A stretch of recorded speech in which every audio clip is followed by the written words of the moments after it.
So we're going to be doing Okay, things a little bit differently this time because I'm actually in the same room with Drake and I'm going to be painting alongside all of you today. So please don't be nervous, especially if this is your first time, because no one could be worse than me. And feel free to ask any questions. There's no silly questions here. And don't worry, I will be asking most of them myself anyway. 2 quick house rules. So number 1, guys, if you can all change your name on Zoom to your full name, just so when you have a question, we know who we're talking to, please. And the second one is, if you can all keep your microphones on mute during the class, just so that we don't get any background noise and everyone can hear Drake as perfectly as possible. And after each step, Drake will stop, explain again, and then he'll give you a chance to ask any of your questions, okay? So no pressure, have fun, it's gonna be great. So without any further ado, I'm gonna hand over to the amazing Drake. Drake, thanks for joining us today. Hi, Lauren. How are you? I'm It's good. great to be here. We're so excited. Yeah, me too. I mean, we've got one of these wonderful paint and sip boxes in front of me here. It's I think this is my 5th time I'm with you guys, and I'm really excited to actually break open this box. Just have a look at what's in here. So, Uncork is a very environmentally and social conscious organization. So your box, if you reuse it, you can use it as a palette. You can use your tissue paper if you like, and also, but what's in here is what's fun. So you've got your handy little manual here. So this will give you a step-by-step guide along the way, as I'll be prompting them as well. Got a little apron, some of you, which Stephen and Lauren were so kind to include. Got your paintbrushes. These will be all you need along the way. Your colors, which are all you need. Don't worry about mixing them. I'll walk you through them. And these will very easily be able to reproduce the image you see on your cover here. Also got, most importantly, your canvas, which you'll be working on. So over here, we've got a wonderful little selection. So if you do want to use your own palette, or if you want to use your box, feel free. I'll just be using a palette just to illustrate how to mix your colors. And I'll just unwrap these. In the meantime, feel free to grab a jar of clean water just to clean your brushes, or start your paint if you need be, and a cloth, which helps a great deal. So I'm going to open up this pack of brushes in the meantime. Just get them all ready. Anyone has any questions so far before we start? Feel free to raise your hand, so to speak, and let me know, and I'll be happy to answer them. Don't feel too intimidated. It's very easy, and I'm here for every step of the way. So you could just feel free if you have any questions. After each step, I will give everyone an opportunity to ask any questions they have. And yeah, so I think we're just about ready to get going. Guys, also don't forget, it's paint and sip. So get any kind of drink that you like. Get a glass of wine, a glass of water, a fruit juice, a coffee. Have something to enjoy while we go through this amazing painting with Drake. Going to start, if you've got your manual out, you'll see that the first step is to start by marking out roughly 5 sections along the left side of your artwork. You can see just on the edge of that image there. That's just to give you an idea of the space. And you can mix a light gray to do this, so we have something neutral, just a small amount of black and white, and a little bit of blue, just so that you give it a nice, cool hue.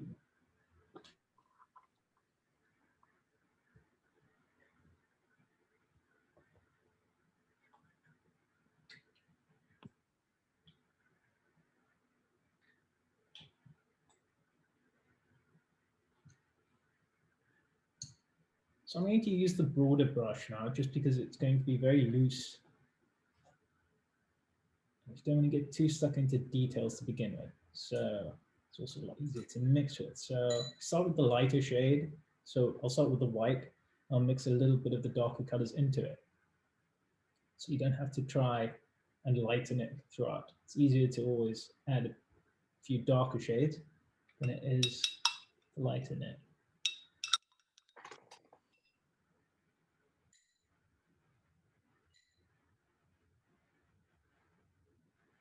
Just a little bit. Start mixing them in. I think we've already got that there. Just a touch of black does it.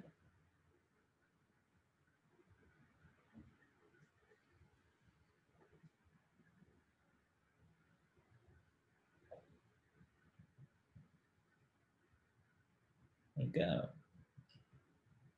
So I'm not going to get too stuck into mixing that up. We'll just get going so we can have, so as you can see here, I've marked along 5 lines along the edge there. And with that, we'll give you an idea of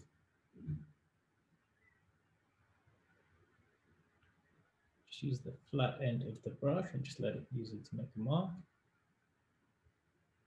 And then just above your first line, about a third of the way up, just create a horizontal line going across. Don't worry too much about going over lines yet. These acrylic paints dry very fast, as long as you're not putting them on too thickly, so you don't have to wait for them to dry much. Okay, and you'll see that there's roughly about into a third across the way for where the pot is going to be. You can just mark that out.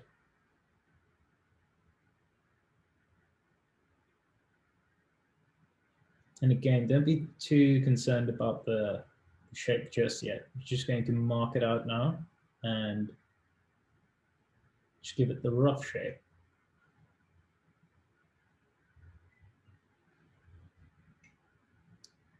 Cool, and we're going to mark off the shadow line as well, because you'll be filling that in a moment.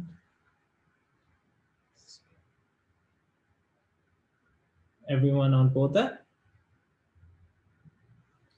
So Drake, with the shadow line, where do we go from? Are we going from below that line at the bottom third, yes? Yes, you can. Or you could do it right from the edge as a corner so you could see, just in case you're feeling a bit disorientated in the space.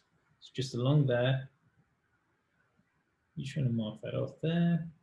So I tend to mark off the negative space and the positive space in different areas, so you'll see where the, but you could just make it a big oval, which might be easier. And then I'm marking out where the flowers are going to be. Again, you don't have to be too precise. This is just to give you an idea. The space you're going to be working in. Let's not forget the jug handle over there.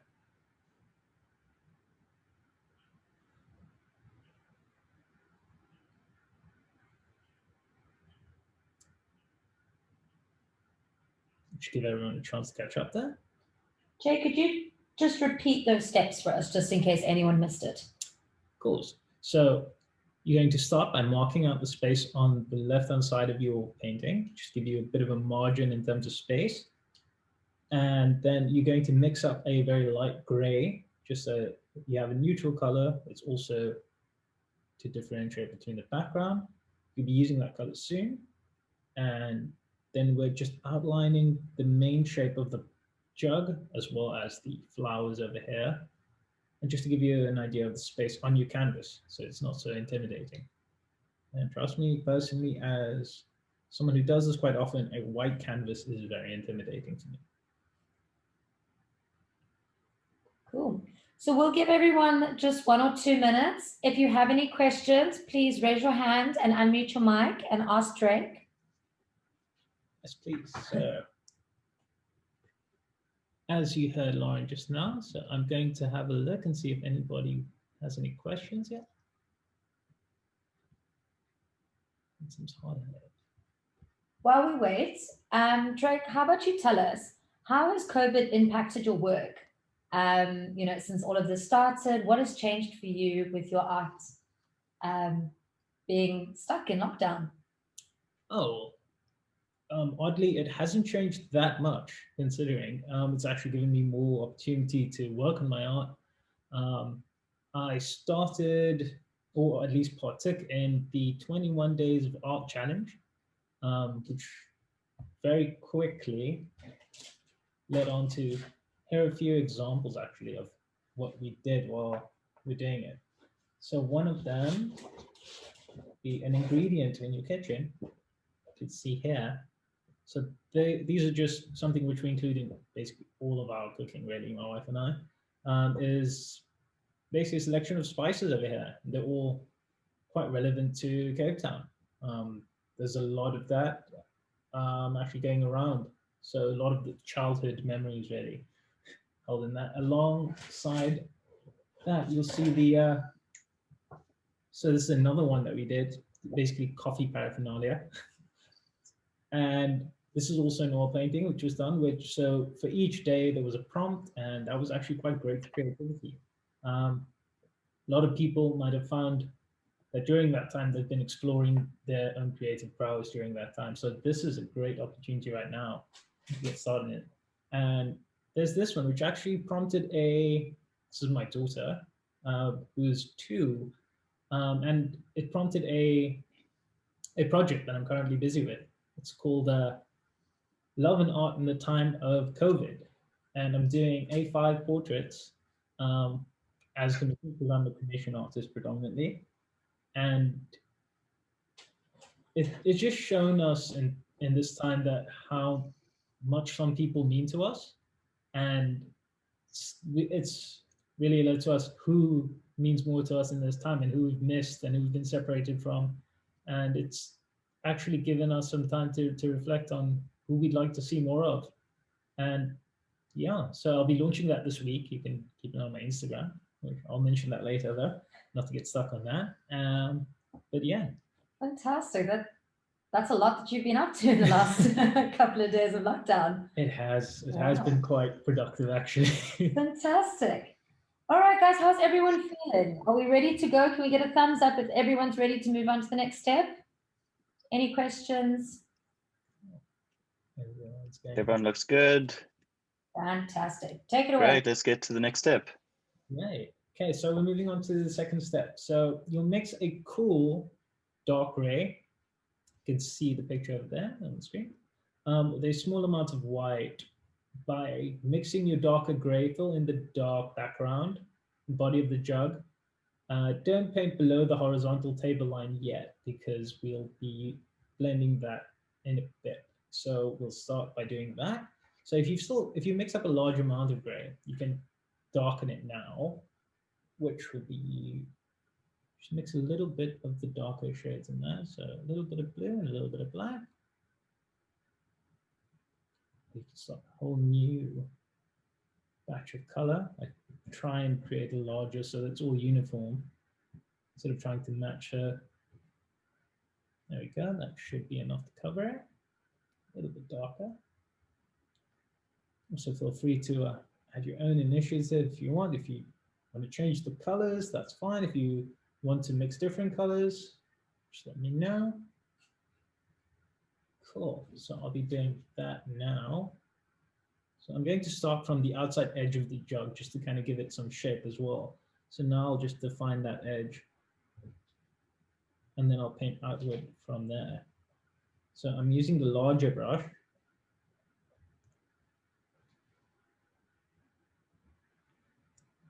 I like to keep my brush fairly wet during this stage.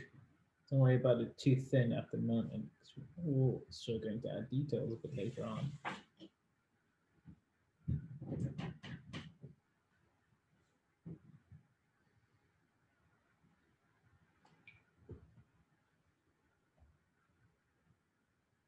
And something you'll find a bit later on is that don't try and go for uniformity of color for these areas, because the little differences in the mixing actually adds to the depth. I actually find that quite useful. So I like to actually mix them a little bit more as I'm working.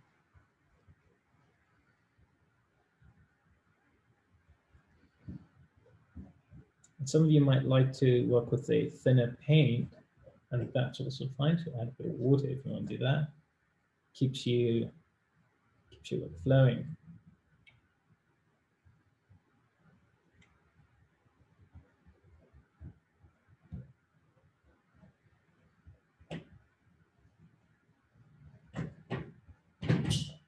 So I tend to use a horizontal brush stroke just because it's easiest for this. Also allows me to have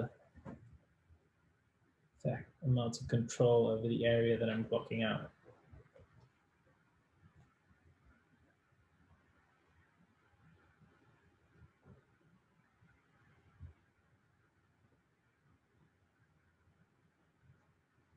I like to use the corner of the brush just to grab bits of other color as I'm mixing. It keeps it fairly smooth going. It doesn't mix in too much color. Generally, I decant some onto a palette or on the box that you're mixing on. But if you want to go straight into the tub, that's fine as well. Okay. How's everyone doing there? Good. Is it all right, Drake, if some of my patches are a little bit darker and some a bit lighter, or? No, I usually prefer to have a varied background. Creates more depth, and you can add into those details. You might start to see some accents you like a bit more, and you can work into those later on. You can do that now. But for the moment, you're just giving yourself an idea of space. And as you'll see, it's already pushing that space in the middle to the fore.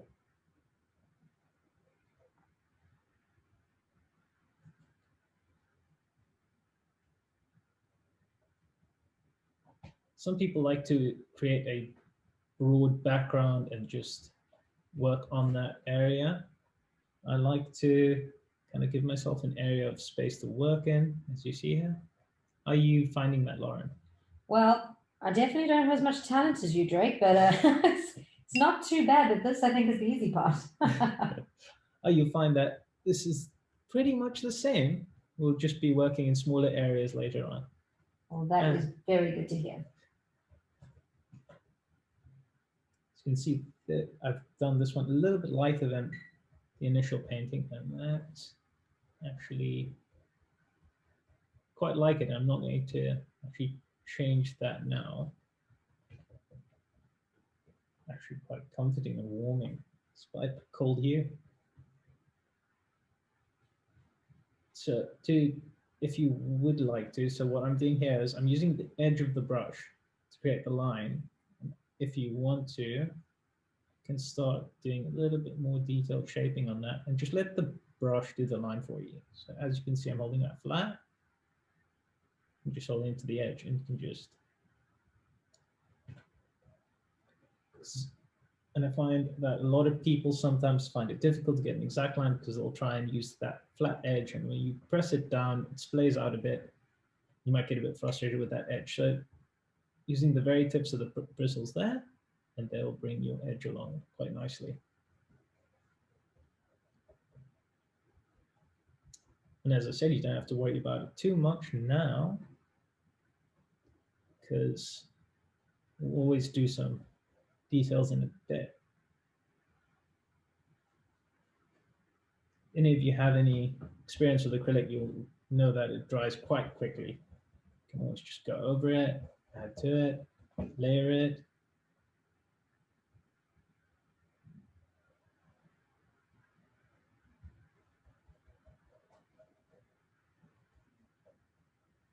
Can everyone see that?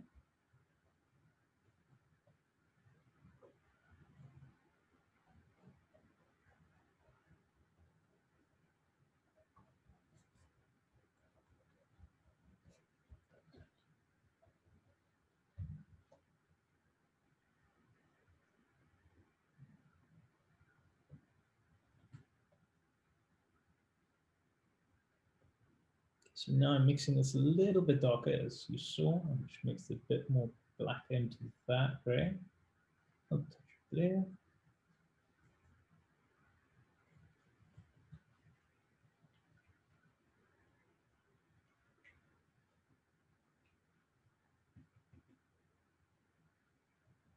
Okay, so what we've done now is we've marked out what is called the negative space. So that's the space that's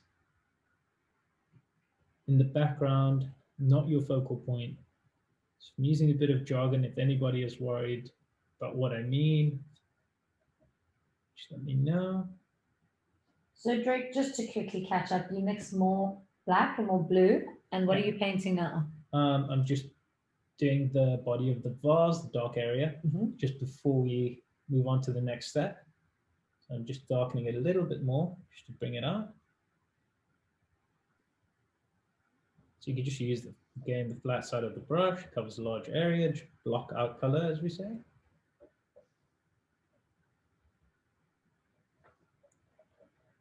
So we're leaving the area over here a little bit, just so we can blend that in a moment.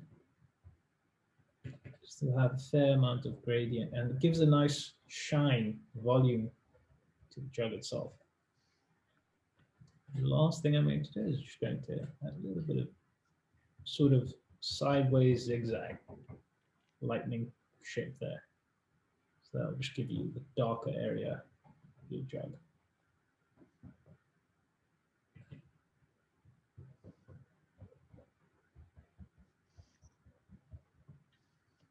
Okay, just going to give everyone a chance there. I'm going to do this little bottom area here you can see in your illustration now.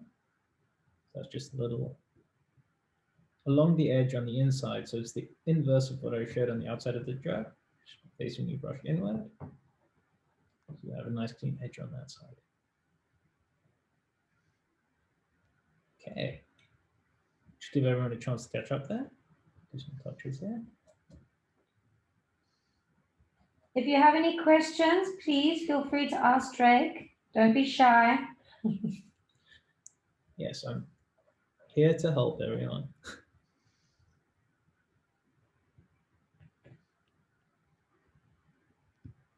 All right. Well, I guess. So do you have any questions on your side? Well, mine doesn't look as pretty as yours, but hopefully it's all going to come together in the end. I think it's looking great. Oh, thank you. Thank goodness no one else can see it. You say that now. So, Drake, I know you obviously, and I know that you are happily married, you're a family man, 2 beautiful children. Tell us about your wife. Tell us about your kids. Oh, right. Well, I've recently become a father of 2, not that they're twins. My son is 3 months old. He turned 3 months yesterday. We've got a 2-year-old daughter in Mina. He was born during lockdown. She's had the wonderful experience of having him around for time of isolation. Finally got a playmate. Not really sure he can do everything that she wants him to yet. My wife is she's also an artist, but she mainly does she makes heirloom dolls, and she has a Facebook and Instagram page for them. It's called Smitten Critters. Though you'll see some of them on her primary page, which is called Smitten Wolfe. As you can see, there's a bit of correlation. She's also very creative. She works a lot on little projects. We do some collaboration. We've got a project running we call Witch Wolf. So that's between the 2 of us that we both create. And she just amazes me in all sorts of ways. As a mother as well as a creative. Yeah. Oh, it's so wonderful to hear how you speak about your wife. And I know she's listening. And we've actually got some of her little creations here. They're so cute. So this is one of her most recent creations. This is one of the dolls. These are a set of unicorns which she recently created. So I'm not sure if anyone can see. Switch your screen. No, we can see it. Oh, you can. Okay, brilliant. Adorable. Yes. So these are little creations, and this is from a previous series, Frida Kahlo, as you can see, for Women's Month. That is too cute. I mean, if anything, she is definitely an icon. And here's one which she made prior to that. It was around the same time. A little pajama little cat. Yeah. Those are too cute. So everything is very environmentally conscious. So in any opportunity that we can, we try to upcycle anything. There's zero waste when she makes them, and yeah, they're meant to last you your lifetime. Heirloom dolls. Beautiful. So, yeah, I'm very excited to see them. They come to life. Like by the day, I'm always astounded. Fantastic. Well, I think they're gorgeous. All right, guys, can we get a thumbs up? How's everyone doing? It's very quiet. Give Drake a little bit of a show. Let's see where you guys are at. Yeah, how are you guys doing? Show us your artwork. Oh yeah, those are looking great. Beautiful, friend. Looks excellent. Okay, everyone's keeping up quite well. Phew. Don't know if I was keeping up that well when I was making this. Cool. So moving on to step 3 in your booklet, as you see there on the second page. So now we'll mix more white into your dark or cool gray. It's not dried or finished yet, just mix another batch. And we're just going to add in the highlights, as you can see over there. Just give the lighter areas of your jug some more shape. And also we're going to add in a little bit of the table here. So you see, this is the area I was talking about earlier, so you don't have to worry too much if you filled it in, if you just marked it off, or if you want to do it now. So what I'm going to do is I'm going to repeat that step. So I'm going to start off with amount of white there. Don't know how large your batches were. This is where the cloth or rag we mentioned earlier comes in handy. Brush a swirl there. Just remove any excess. So start with the fresh batch. Okay, so I'm going to add a little bit of black there, just on the side. Don't mix it straight in, because that allows me to add it in bit by bit. So that's some blue here.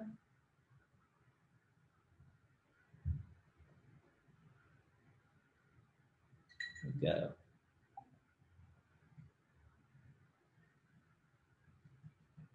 Don't worry, we'll move into the brighter colors in a moment. Well, I know this is seeming quite dark, but I see. So I'm just going to go straight in here.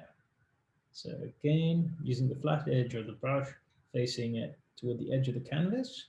So I have a nice clean line. Add a bit more white to that. Okay.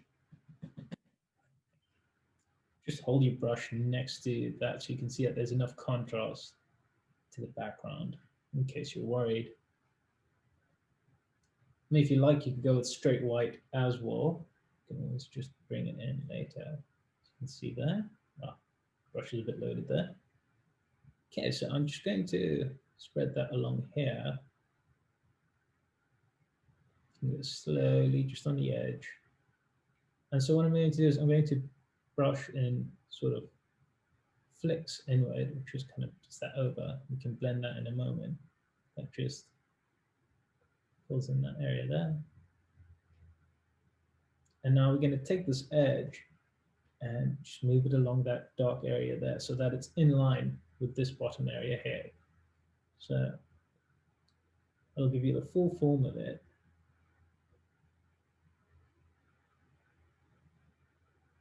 Just block that out there in the meantime. If you do them in short little daubs of paint, so you don't have, if you don't want it too flat, also mix it a little bit. Kind of bit of a, might be getting ahead of ourselves, doesn't really matter. So we're coloring it over the line that we've got through the drag, yeah? Yes, so you're flicking it over just so that, so short and move upward and lift at the same time, or you could blend them. Some people like to give it a bit of a, gives it a bit of a gradient along the edges. So, or a fade in, as some people would say. So you're doing the same on this edge. So I'm just holding my brush that way. More of the movement is coming along with your arm than your hand there. I find that's quite easy when it comes to large shapes. So as you can see here, I'll need to add some darker areas that we needed. Just give it the same form as you see here.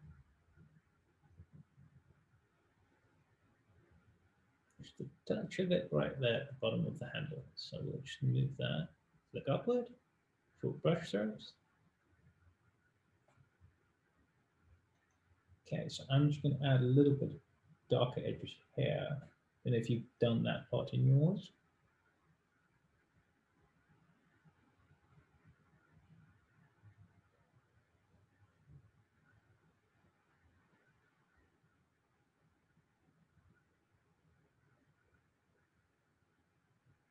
This is where the shape of the brush actually comes in very handy. If you put it flat, you can blend those colors along the edges where you've got some.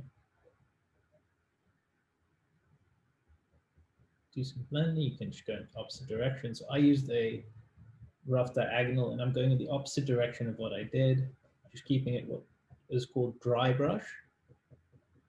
You want to, it gives it a nice soft effect, blending those edges there. So now I'm going to add in this bit here, as you can see, which is the shadow of the drug. Don't want it to be too dark. You want to be able to differentiate it from the background, as well as not too light that it seems brighter than the actual drug. So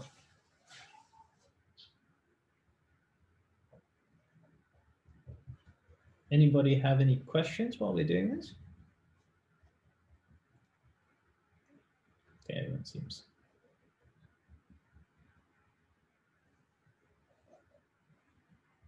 busy.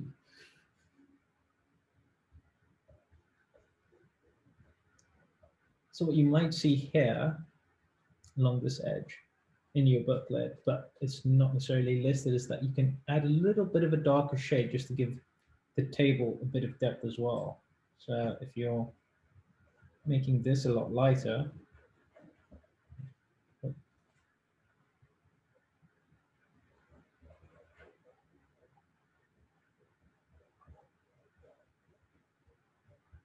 you see if you had any lines going over earlier, you could just clean that up now.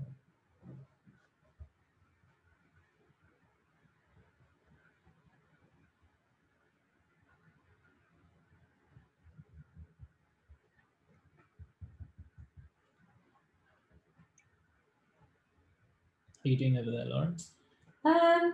No panicking yet. Just trying to work on some of my blending, really. It's looking quite good, so I don't think you have anything to worry about just yet. Well, guys, you heard it from him first. If I don't have to worry, then none of you do, because trust me, yikes. I am not meant to do this professionally.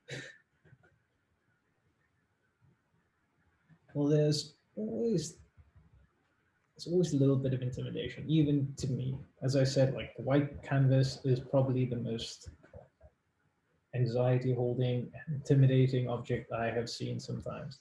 Sometimes the best thing to do is just put some paint on. And yeah. As you can see, I'm just using broad strokes here, just going across it. If you do find your brush getting a bit sticky, just feel free to add some, dip it in some water, clean up any excess. That should give you a nice, smooth stroke.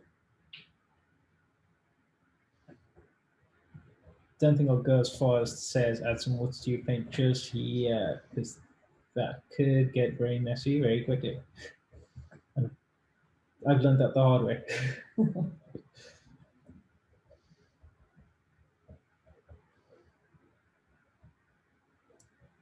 Here's that part I was mentioning earlier about just giving a little bit of shadow on that edge. So I'm going to take some of the darker gray I mixed earlier. Just going to paint it just one stroke along the edge there.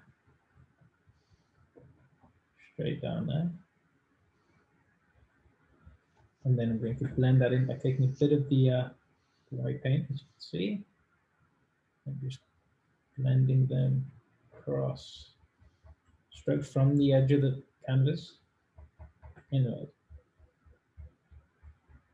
You can do them with slow strokes, which gives you a fairly even gradient, but takes a bit longer. Or if you like the little stippled effect of daubs of paint, you can do it like that as well. You can just add them in.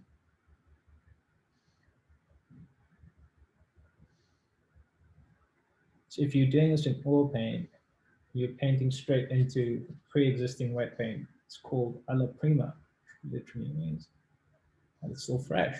So we're combining techniques, I suppose. And I don't know how experienced everyone is here, but if you have worked with oil paints before, you'll find that it's very similar sort of technique there. And a little bit of random background is that that's exactly what acrylics were invented to do. They were meant to be an approximation for oil paints, so you could take them outside and not have to wait a year for them to dry. So, it should give you a fair idea if you're doing it the other way around. If you want to ever go into other mediums, don't feel too intimidated by it. Anyone has any questions before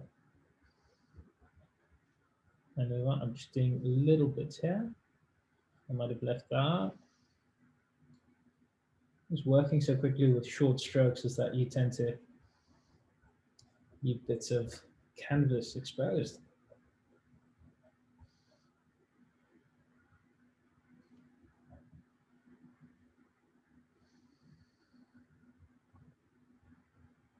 Seem to have a very confident crowd here.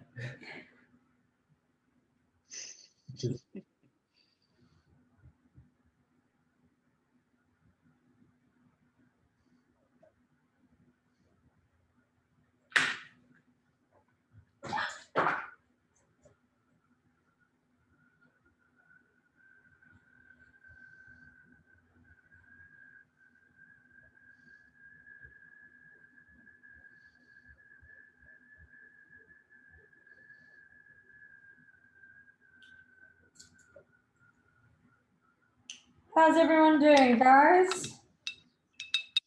We had a sip of wine now. Or a little sip of tea. Is everyone keeping up? Anyone had a panic attack yet? Hopefully not. I don't want to show you yet. What now? Oh, no, don't worry about it. Trust me, I have a great fear of people looking at my work ordinarily when I'm working on it. You guys are helping me.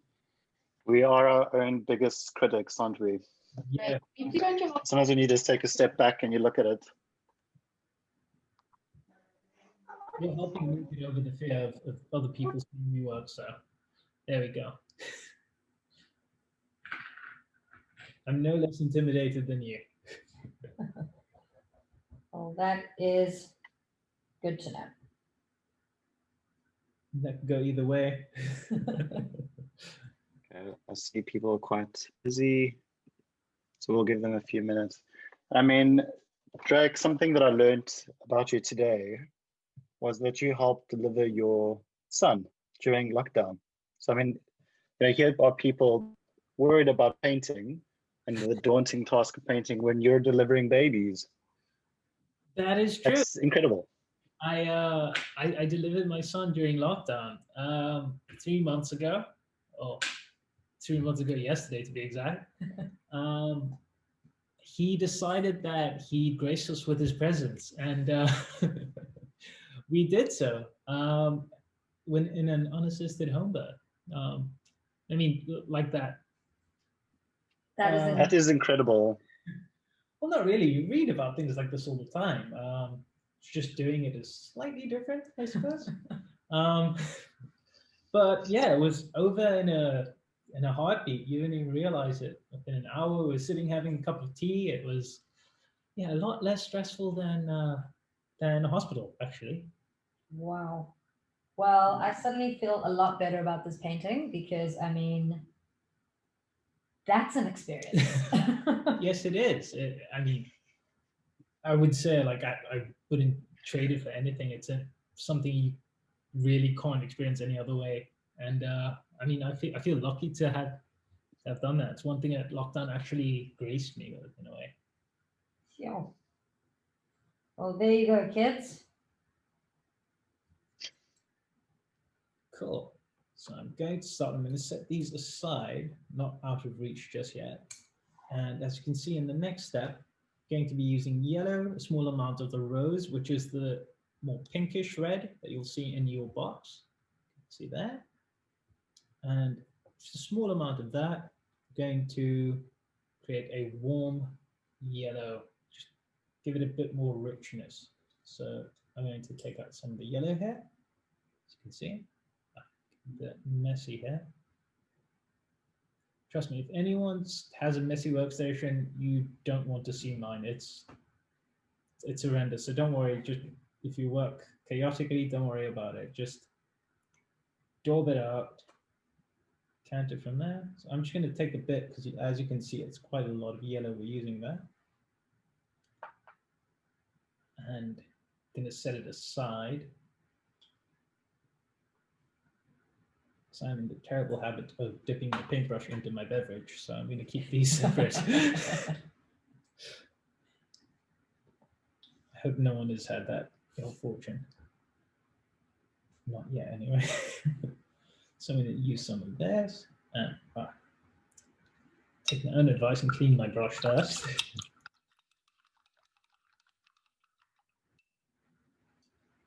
So I like to actually swill it. Make sure you have a large enough vessel so that you don't get your bristles too squished and change the shape of your brush. So you can see, just very easily rinses it out. Can take a bit of the rose, just have it at the side here. Won't be using too much of it because it is a yellow. Brush again.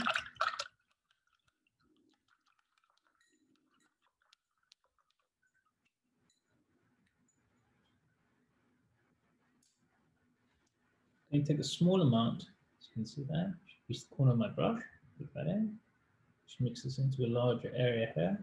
Oh, it's quite a lot actually. There you go. Just remove that excess on that side. You can see this is the sort of color that we want just over here in that area. Just mix this so it's nice and uniform. Always adding some accents. That's looking great, Lauren. Oh, thank you.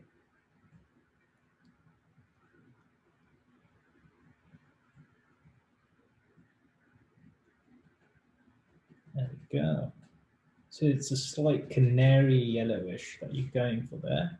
Don't worry too much now about getting too precise. Okay, so now I'm going to be using the smallest brush that you've got in your pack. So that would be this one of the three. And if it's still a bit stiff, just dip it in some water. Make sure your bristles are all nice and loose. I like to keep it fairly dry, but now I'm going to use a wet brush before I pick up the color. Just give it nice smooth strokes. Also keeps it nice and thin. I'm going to load my brush. And as you can see, so we're going to be using it to create the short strokes for the petals of the sunflower over here, leaving the center there. So again, we're working in negative space in a way. So, sure if you can all see that. Okay, I'm just going to go at it now. So roughly in the center above that highlight over there. So you can see that would be in line roughly where the center would be. And I'm just going to start brushing them outward. One stroke from the center. So in a much smaller version of what I was talking about earlier about holding the flat end of your brush and letting it create the stroke for you. So what I'm doing is I'm right-handed, so I'm holding it facing away from me. So I have the clear edge on that side and the sort of textured side toward my hand. So if you want to make it easier, you could hold your flat of your brush toward the center of it, and that will give you a nice broad stroke. That would give you, cover a lot more area. Also, it creates most of the form of the petal, so you don't have to try and worry too much about creating the shape. Brush does it for you. So start with light pressure in the first part, increase all along the petal, and lift gently toward the end. So that will give you a nice petal shape to begin with, without causing too much agony. If your brush is still well loaded, you could just flip it over. You should still have a lot of paint on the other side. And that's what I'm just doing now. I'm just quickly moving up, moving along. I'm going to lighten my shade a bit more, so you can see. It seems very dark in the screen.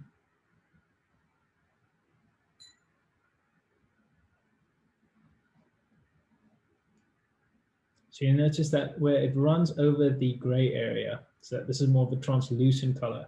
So if you find that does happen, that you've gone in too much, take a small amount of white, just mix it in there, should give it some opacity, or which allows it to block out any darker shades on the outside. So as you can see there, that should block out the color more. We can always go back into that. So again, don't be too fussed about preciseness at this point.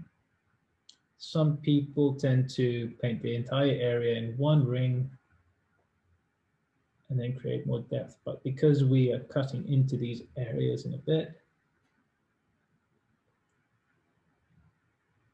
you will find that might just give you a bit more work earlier, a little bit later on. Everyone doing okay? Is there a specific size the center of our sunflower should be? Are we looking for big petals? Is it okay if our center is skew like mine? Well, mine's not very precise, but I try and for this particular one, it's roughly a third of your negative space, with at least that's where your main sunflower is going to be. And in the top area, you'll see that it's also a little bit, as you can see, I just created a light splotch there when I first did it. And that's just the mark of where the next petal will be. So that's 2 petals from another flower, which is giving you just in the top area of that. See, if I move that away, 1, 2. And the daffodil. I included a daffodil because the scientific name for it, and it's called the narcissus flower. And I know we will have negative associations, but it's more, so there's a Greek myth that says that it was a demigod who was so in love with his reflection that he was turned into a flower, which is why they're turned downwards, and they're always found at riversides. So it's more in a reference to Van Gogh's self-portraits. There's so many of his that we're familiar with. Wow. So yeah, the daffodil is also known as the narcissus flower. Drake, you're Oh, full. it's interesting. Yeah, each of these flowers was chosen for a reason, and as we go along, I'll give you little snippets to why. Also, raise your hands if you're bored. So.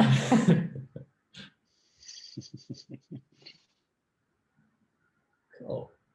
Okay, so, and on the other part, while you guys are doing that, I'll just run through this and I'll repeat it. So I'll mix the red, as you can see here, with a little bit of the rose and the yellow to create the first tulip. So if you look at all of Van Gogh's still lives of flowers, you won't find a single tulip in them. The reason for that being that he would never have been able to afford it. They were extremely valuable, and the Dutch traded in them at the time that Van Gogh was actually painting. only the very height of society. So I thought we'd include that just for him much later. See that he can't. So they're actually from, despite the fact that we associate them with Holland, they originate from Persia. And there's actually a beautiful story about that. So the first tulip is said to have come from the great love story, not unrequited, but rather forbidden love. It's before Romeo and Juliet. Wow. Now, Drake, does Van Gogh influence a lot of your work, or is it specific ones? Do you have an appreciation for him? I think over time he's left an indelible mark on art, and the way that we look at things has been greatly influenced. I mean, we all know the pictures of Starry Night and his self-portraits, and I feel like he's made a lot of impressions in the visual language that we have today. And we might not see them or be familiar with them, but he has had a huge influence. Yeah, so I feel like even if artists might not cite them, that inadvertently he's somehow influenced a lot of people's work. So I'm going to bring in that tulip over here, which I think is a lovely shape. It's quite voluminous, but also quite bulb-like, which resembles how they're. So how did you get your colors together? So you mixed the red and the rose. Yes, just to recap. Yes, so I took some red, add a little bit of rose pink with that. That's the pinkish hue, which I think is a great color. Ordinarily, I only use these 3 colors to paint, and it constitutes any of my palettes. You can mix any color with that.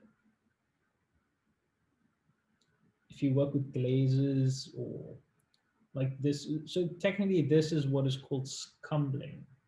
It's using opaque colors, whereas if you'd use the effect of where it was shining through earlier, that's using a term of glazes. So you'd overlay colors to create an effect. It takes a bit longer sometimes, but it can be quite beautiful. So if you're liking that, you could use that, you could carry on with that. So you can see how bright the tulip is on this end. And that's already actually creating the shadow there where it overlaps on the gray.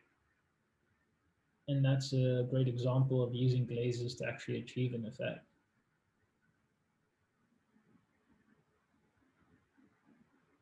And again, I'm just using the shape of the brush to create my shapes.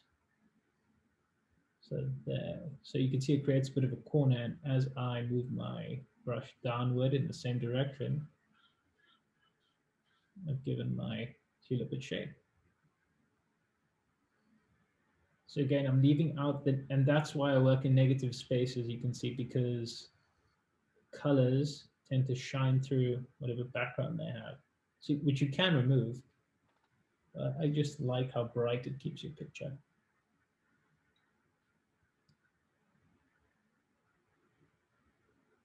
So here, and we've got the peonies over here. Again, don't worry too much about illustrating it too much.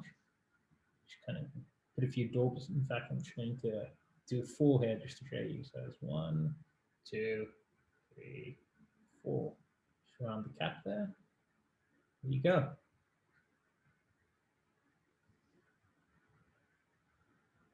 So there, same thing here.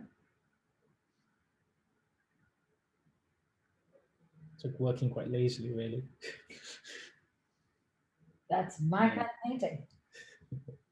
Same there. See, the shape just fills in there.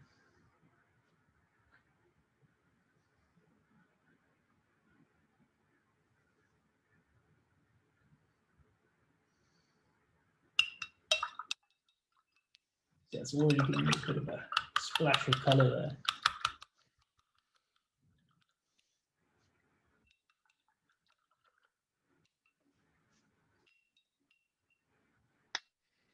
I'm doing fine. Get some thumbs up, or anyone have any questions?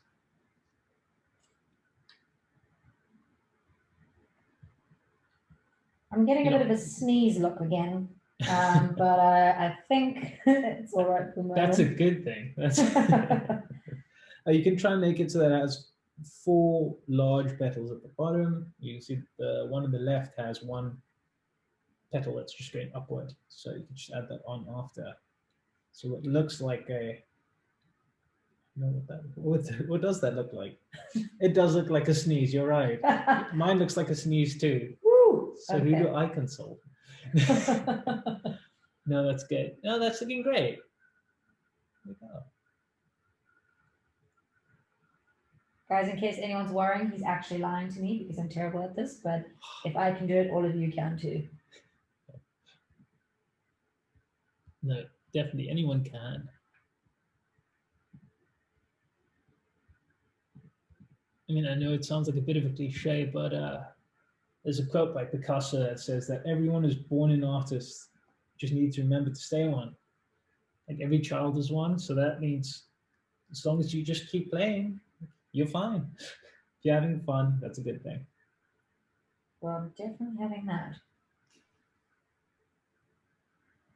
Cool, so while I'm waiting for everyone there, I'm just gonna add something because I kind of rushed through mine.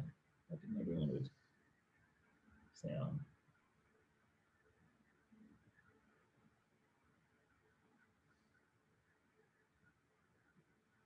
Cool.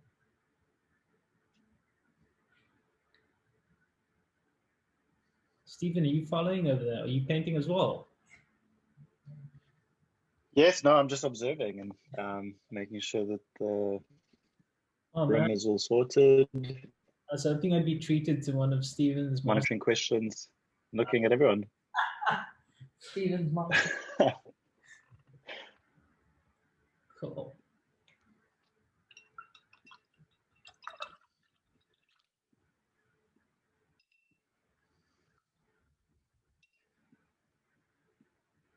Great. So everyone is normal.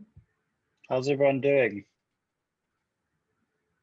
Are we ready for the next step? Do you need a few minutes? See everyone with Michelle nodding, she's ready.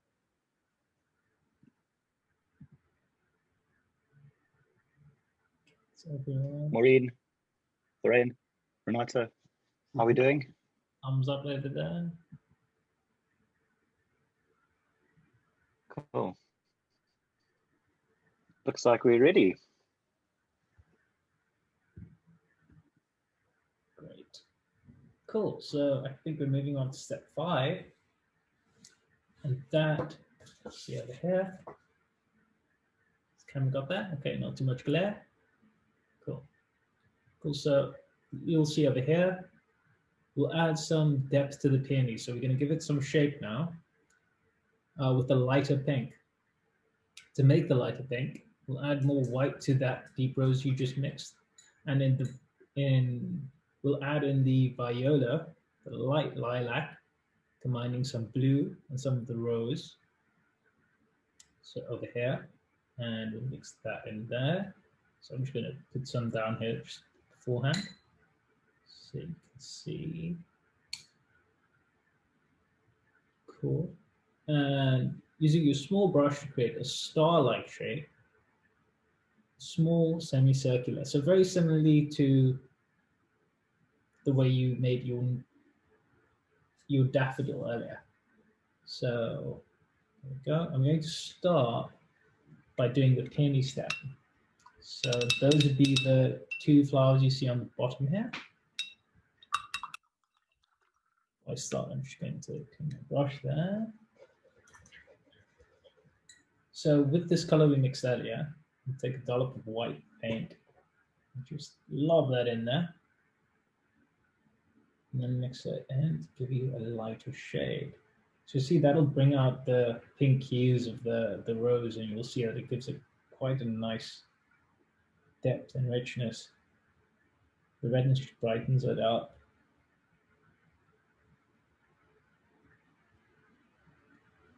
Has almost something of a purplish hue to it, which is quite nice.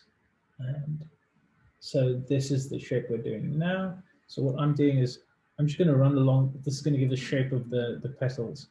So the color you put down earlier is going to provide the shadows without making it dark.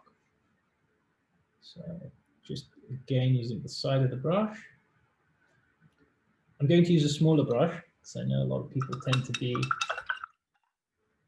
a lot more comfortable. Large brushes tend to intimidate people.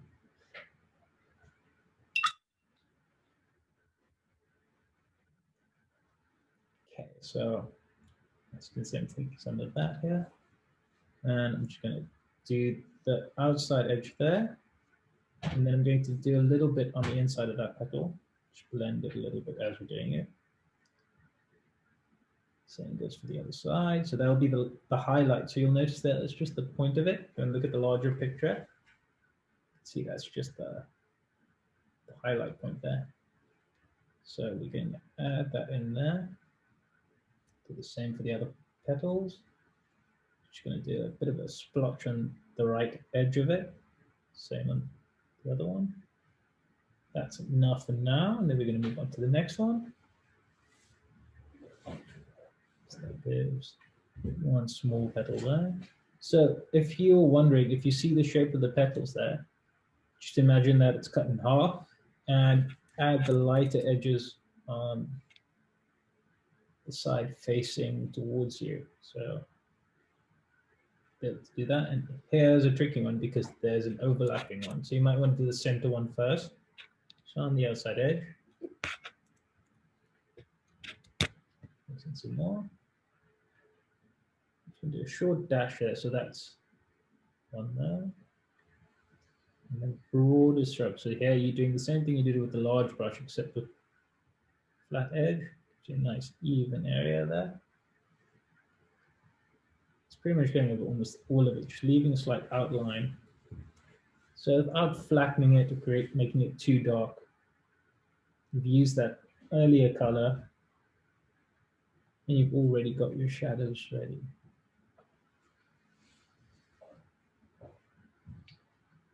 And for this last one, you're going to just put a little bit of an edge around there, just the highlighter. We're going to add in some more highlights later on, but this gives us a fair idea of the shape. Ready to move along. So if you have a lot of grey showing through a petal, how would one fix that? Do you wait until it's dry, or can you mix more of that white? Yes. Okay, who's asking the question? We've got a question from Sue. What you can do is you can mix some white into the yellow, or you could wait for it to dry and just block it out with some white afterwards. What I like to do, the color that I'm intending to do, so I'll mix a little bit of white into it. So it'll become less translucent. So that will give it a bit of opacity. So that should block it out. And if you want to just make it a bit brighter with the same color afterwards, you could just highlight it. But for now, like the same color you mixed that you want to cover it with, Yes. if it's shining through, just take a bit of white and mix it into it. Doesn't have to be a lot, just enough to kind of like block it out a bit. Okay. If you're having any trouble later on, feel free to ask me. Thanks. Thanks, Sue.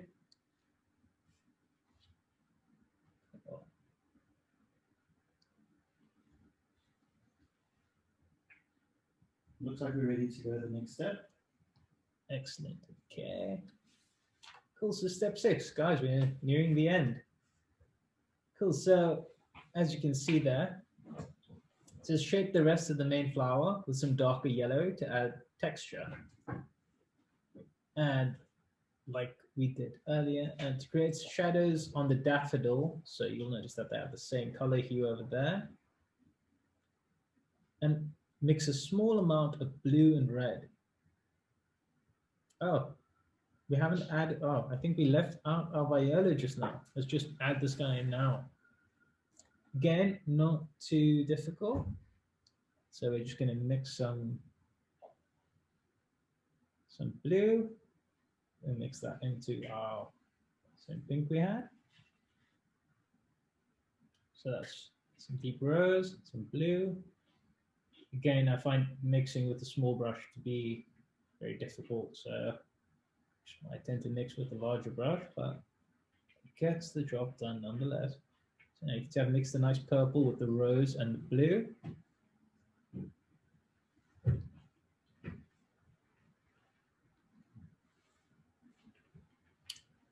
Cool. So as you can see over here, and again, if you're having some trouble there, you could always just flip that over. So with the nice file, you can see that matches quite well. Going to fill in layer there. So that will be just on the edge of your jug edge, just above it where the handle would meet it. So what you're going to do is in a star-like shape. So you're going to create, I'm starting with the top petal, which I understand can be quite intimidating. So I'll start from where you've got an pre-existing area. So I would move inward and that's outward there. So this creates a little petal shape. You put the other one right beside it. Nice little circular shape there. You can do the same just above it. Bearing in mind that the center would be where these two meet. For the other, this one you can do a bit more pointed. So that will help you in a little while. So as you can see where there's still white area, it's actually making the color shine through quite nicely. But if you haven't, again, you could use the same, just add a bit of white to it, give it a bit more opacity as earlier. And if you're having trouble, I can walk you through it. And then the last one, you can just create a sort of V chalice-like shape. There you go. Don't worry about getting the top edge. Just sort of produce an arch there. Or just an indicator for later on. So you'll be filling that in with a brighter color, as you can see in the next step. Okay.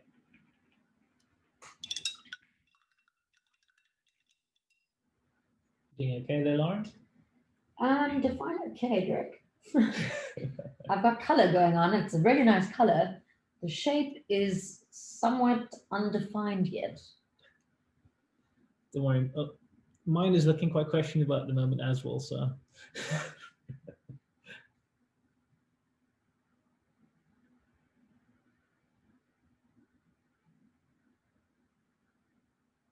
Semicircle above it. Cool. So we're not really filling in the top petal quite as much, are we? No, we're leaving that top area because it has a much lighter color that's coming in there, so it's going to be a lot brighter. So we're leaving it out just because we won't have to block it out later on. Cool, cool. But if you cover that area now, it's okay, because we will be mixing a lighter color with white, so that will block it out quite nicely. But it does give me a fair idea what to fill in. Okay.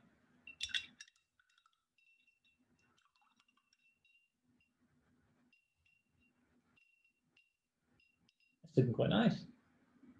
You know what? I'm actually not that upset with it anymore. Takes a little bit of tinkering, but We all have to kind of nudge our way in. I think I've placed mine a little bit higher than what I anticipated, so I have to make room for something else later. Happens to the worst of us. So there. Okay, so I'm gonna hop on onto the next step in the meantime. Anybody wants to pull me back, feel free. Cool, so we're going to shape the rest of the main sunflower. So that would be the center one here. And some darker yellow to add some texture, as I said earlier, to create some shadow on the daffodil. We'll mix a small amount of blue and red. So that's a bit of purple. And we'll add in the main sunflower once you've given shape to the front flowers. So the remaining sunflowers, and yes, and we'll add the second tulip after that. But don't want to get too ahead of myself. So as you can see there, I'm just going to, what we just worked on. So I'm going to mix another purple, but this time with the red and blue and not the rose. So I want to keep that close by. So I'm going to put some here, so you can see. Comparatively, you'll notice that there's a difference in brightness. So I'm going to grab that there. Zoom in. Seems quite dark in comparison. So I think I need a lot more red here.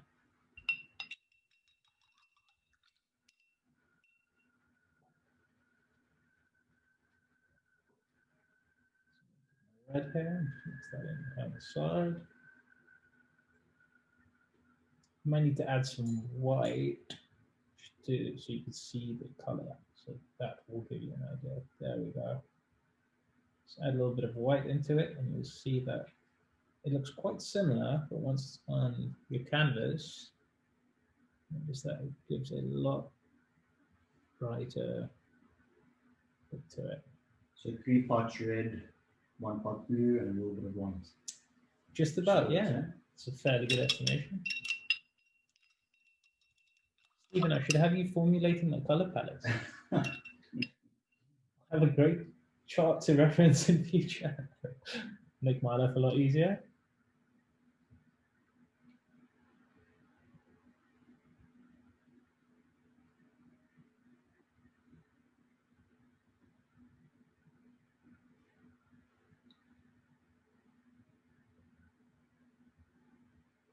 So what I'm doing is so the V I mentioned earlier, I'm going over that now. I'm using my larger brush, but you can use a smaller one if you feel more comfortable drawing the line. Again, I'm just using the brush edge to make the mark for me. There we go. So here's a bit of a trick if you want to. So using the larger brush, you've got the paint loaded on it. If you dip the one corner in white, and that's the side towards the center of the flower, you make sure you've got it on both sides. If you stroke it upward, it creates the blend for you. You don't have to try and illustrate it.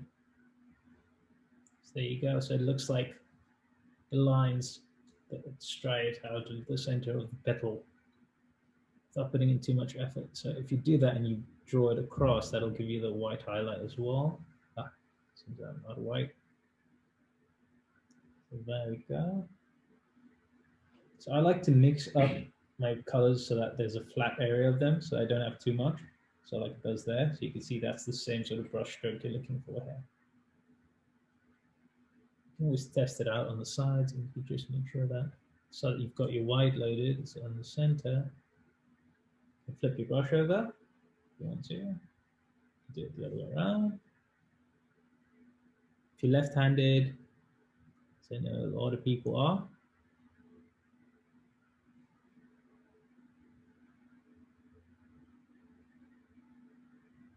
My wife included, and I keep putting everything the other way around. Don't try and get a mug in there. I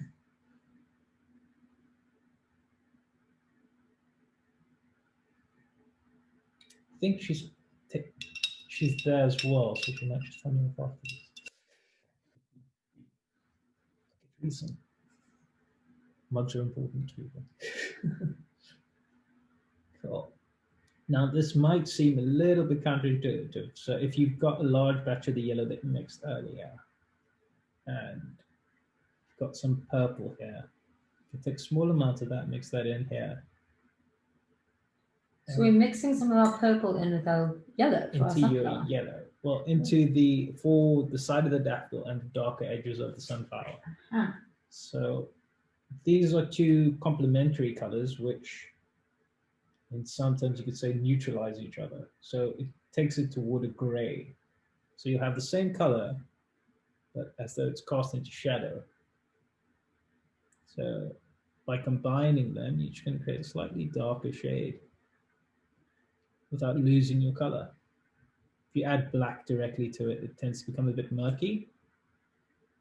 So if you want to keep the brightness, you can just use that. So what I'm doing is I'm adding in the center of the daffodil here. So just on the right side, slightly cast into shadow, and the same in the center here.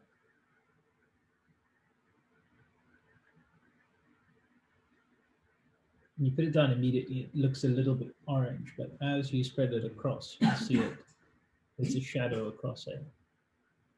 So I'm just going to go along the bottom edge of this petal here, and the bottom edge of that one there as well. Just a little bit along the top here. So because the purple has some blue in it, it also blocks it out quite nicely if it does go over the gray. And Drake, maybe you can just highlight how the light source impacts the choice of color. Yes, so that's a good question. So depending on the direction of the object, as well as the direction that the light is coming from, this would be cast into shadow because it's creating a sort of bow.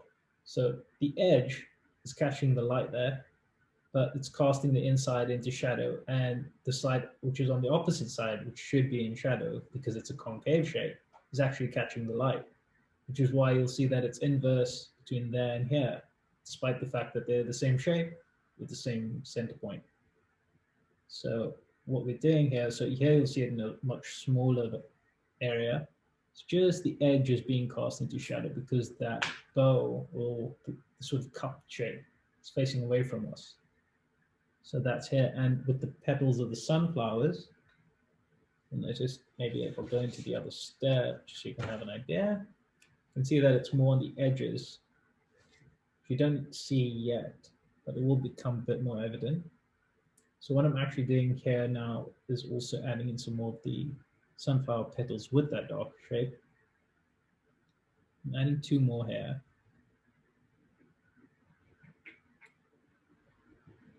There we go.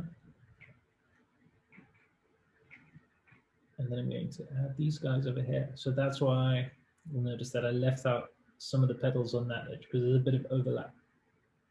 Shouldn't have to worry because darker colors tend to easily block them out.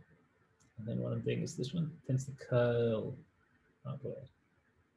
So again, I'm having the same issue that Sue had and Michelle had earlier. So I'm going to take some white, add that onto my palette here. I'm going to take some of the yellow I mixed. I'm going to mix it in. It doesn't look like it's changed the color much, but it's going to give it that resistance that we have to shining through. So what I'm doing here is, as I put that over, that should block out enough to bring in more color later on. If your gray paint is still wet, you end up creating a bit of a green tone. As you can see, that's happening here.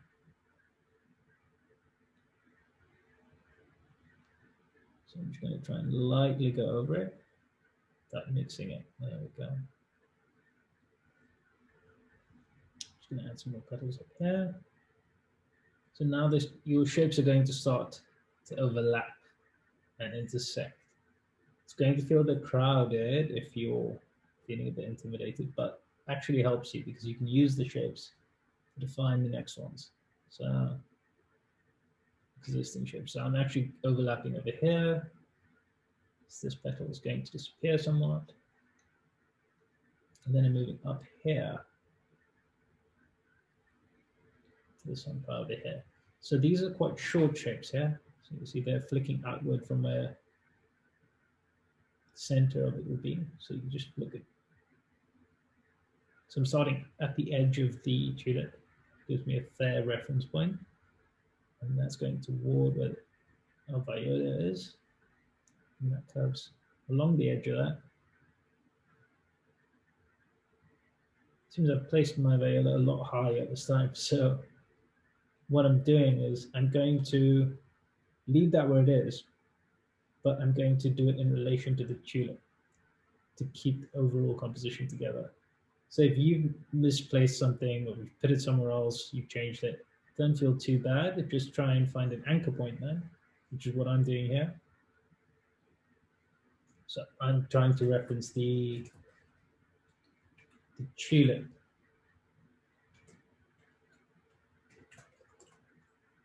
I'm going to have to block that out as well.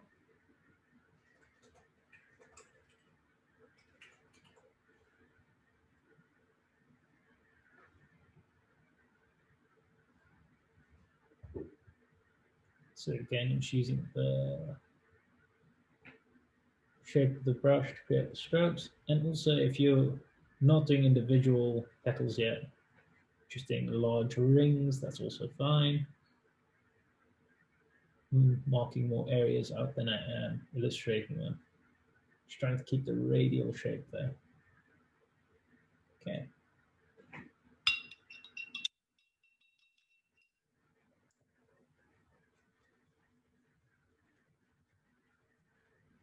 Okay, so I'm also going to add in that tulip. I'm just cleaning my brush quickly. How's everyone feeling with these outside flowers? Because mine having a bit of a time.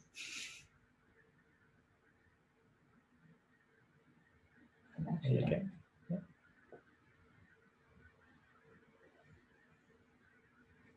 Okay, so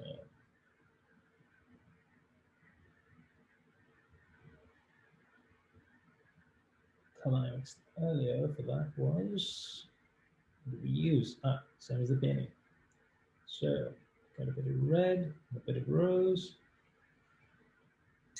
Mixing that in. So you notice that the second tulip is an orange, more of an orange shade.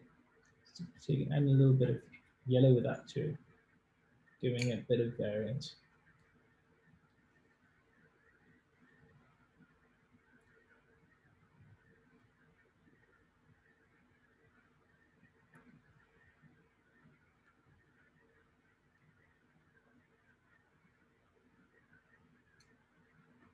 Oh, I've gone too close there.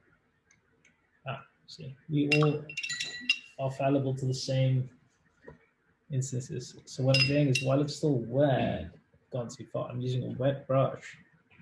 I'm using a flat end of it, and I'm just lifting that off, trying to lighten it somewhat.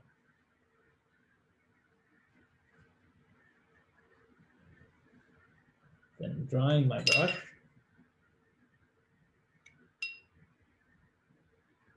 And I'm lifting that, so that leaves some paint out. So now this is more of a ghost mark. I'm just going to move that flower over there.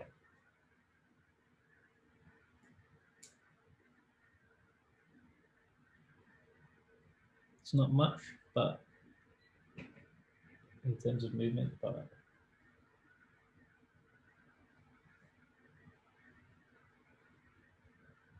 then where that was, we'll go back to that area.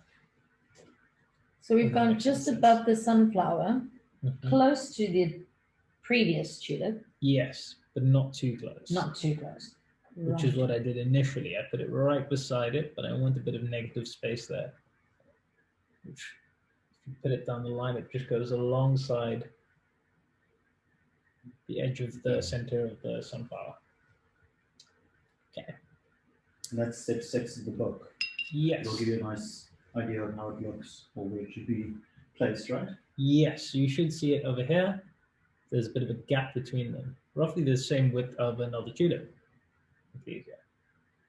Well, I'm glad you made a mistake so that you could show people how to erase using paint. It's quite magical.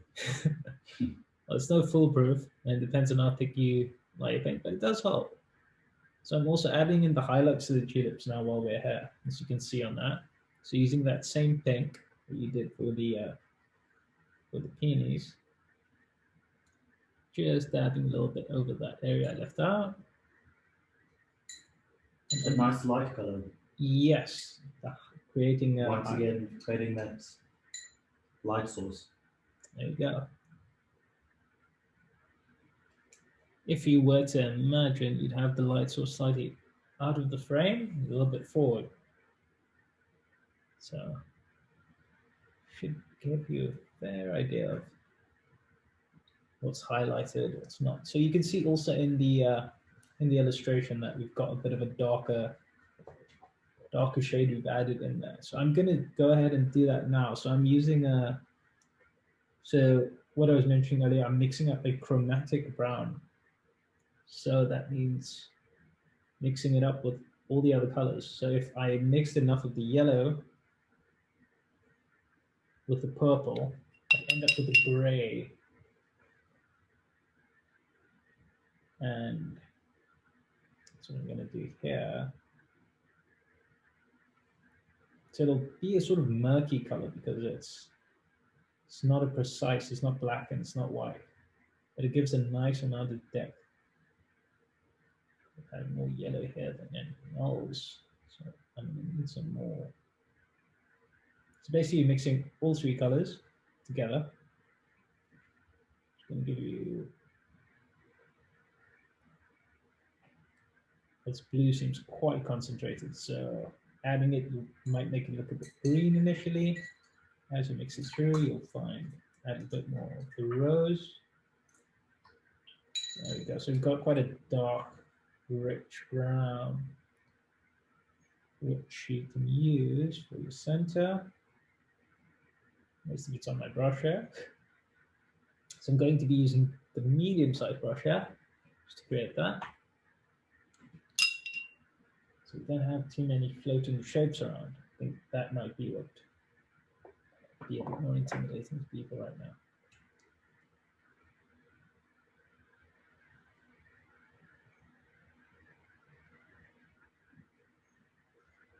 So now I'm going to add in this dark shape here. If you want to make it a lot more stark, you can add in a little bit of black. But black tends to become quite hard to paint over. So I like to use the other colors to begin with. I'm just darkening my brown here by adding some more blue. Make sure it's mixed through. Also creates the greenish streak so we get too far ahead. So you notice it looks like a black or a gray on the screen down here. It's all concentrated. And then just daubing it in there, you can see just the little short little stripes. And same goes for this main one here. I've seemed to make them a lot larger, so I can actually bring that in now as reference.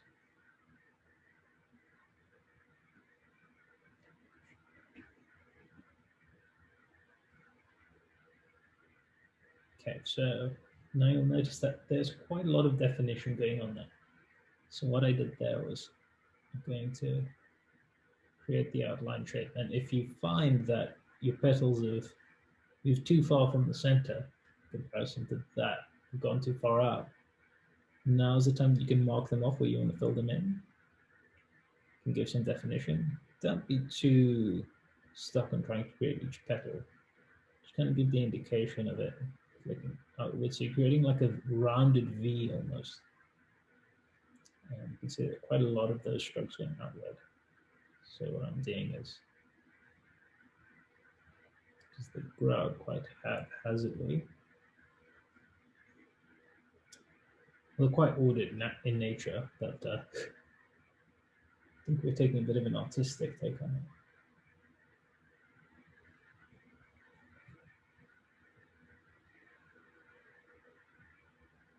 So again, I'm using the shape of the brush to kind of aid my painting. So I'm holding the flat edge in line from the center line outward.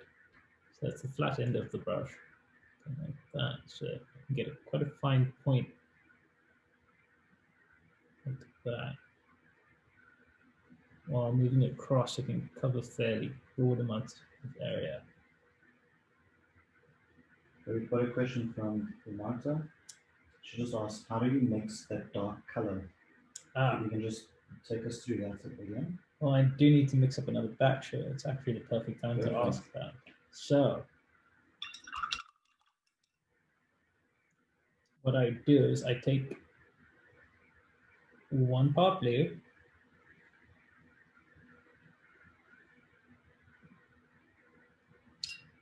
brush out,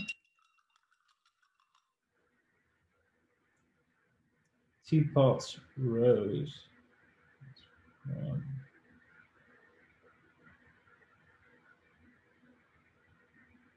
2,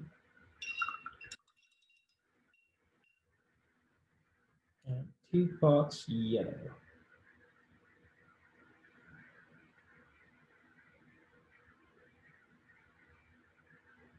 You just mix them all together.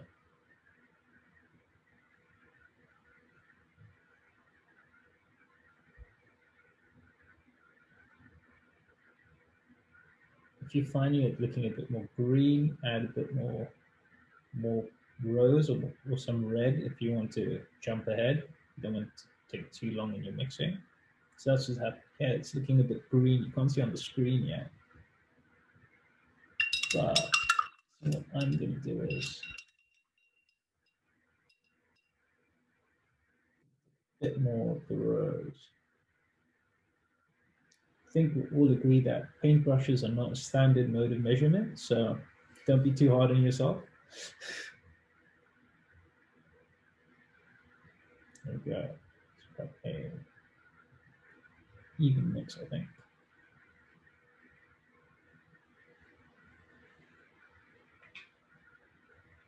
I always tell myself not to use the same brush to mix paint with as I'm going to use to paint with. Never seem to follow through, so I tend to have to remove a lot of excess before I actually get to painting again. There we go. Take my brush, dry it off on the rag I mentioned earlier. Got some more. Cool. So now we're back to this part. Does that help? Is that Michelle who asked just now? Or Renata? Renata. Okay. She's still following? Or cool. If she needs me to repeat any of the steps, just let me know. Everything's good. Again, she's using flat end of the brush to get nice sharp points there.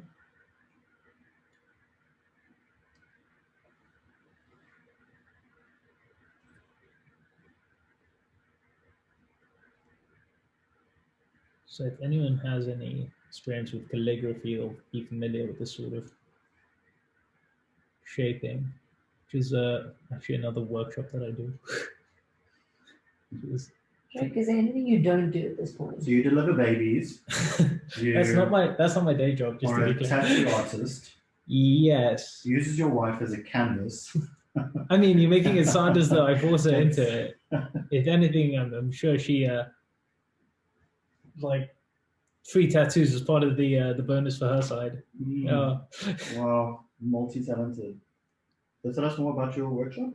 Oh no, it's one of I often do workshops. Some not sort of all like this, but like cartooning, calligraphy, illustration. Not unlike the painting ones we do with you guys, less step by step perhaps. But yeah, I do these informative sort of creative because everyone has different creative outlet, and it might not be painting, it might be illustration, it might be some of those. I try and help people along with those. But it's yeah, it's quite varied, I suppose. You made it sound as though I wear so many hats, Stephen. But that's because you do.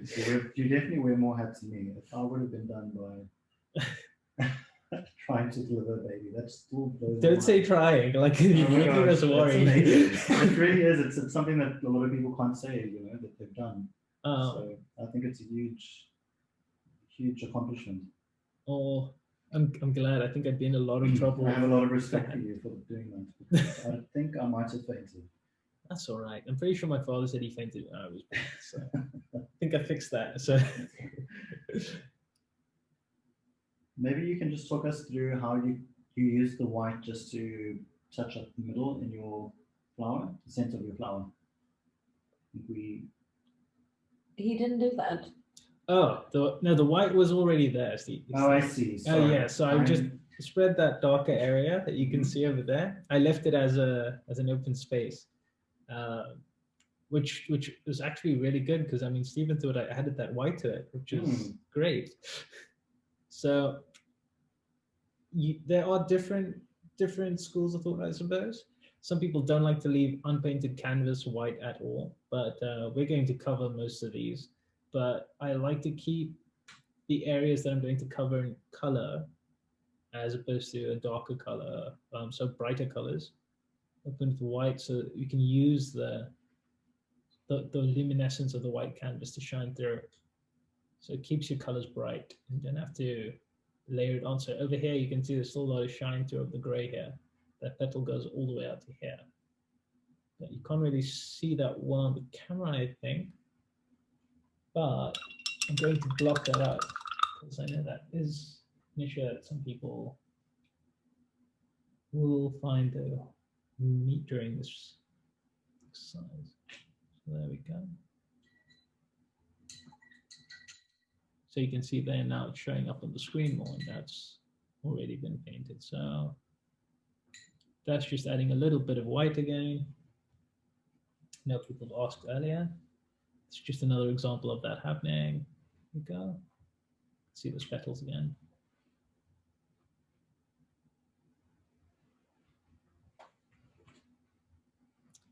Please don't judge my palette. I normally don't work this messily. Usually it's a lot worse.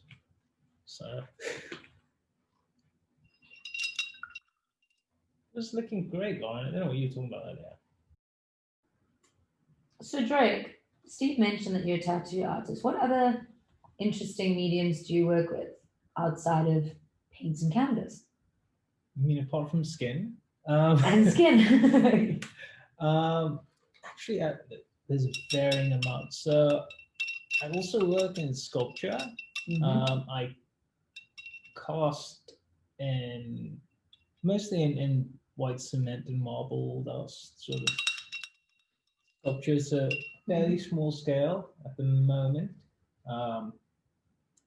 There's also, I produced a chess set that I've designed from actually cast in cement, which is actually quite small, actually.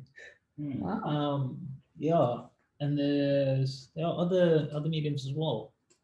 I work with ink, and every year I partake in Inktober. So if anyone wants to follow along or join in, so that's every day of October you make a drawing. There are prompts which are released. You can make your own prompts, which I find is something I did for similar to the 21 days of lockdown. It helps to do one thing that's in relation to something that you didn't decide on. So if you use a prompt, then it's your response to it, so it's your take on it, which I find that's really great for creativity. Those challenges are always quite cool. Yeah, I work in watercolors, acrylic occasionally, like for this project, though predominantly I work in oil. Yeah. Awesome. Well, a man of many talents, as Stephen mentioned earlier. It's just a different medium. And the work that you do with your wife, Oh, right. like how do you, I mean, because you guys have got very different styles, This is true. and it's quite amazing how your work can kind of blend together. It's like how creatively do you get to that point where you can actually, blend in? So we have common interests, so we might not have the same execution in mind. So for instance, we do custom prints and illustrations, but we also do collaborations when it comes to so she has a great interest in what's called the language of flowers. So I think it takes its inspiration from the Victorian era, where bouquets would be made up and each flower would have a significance or a meaning.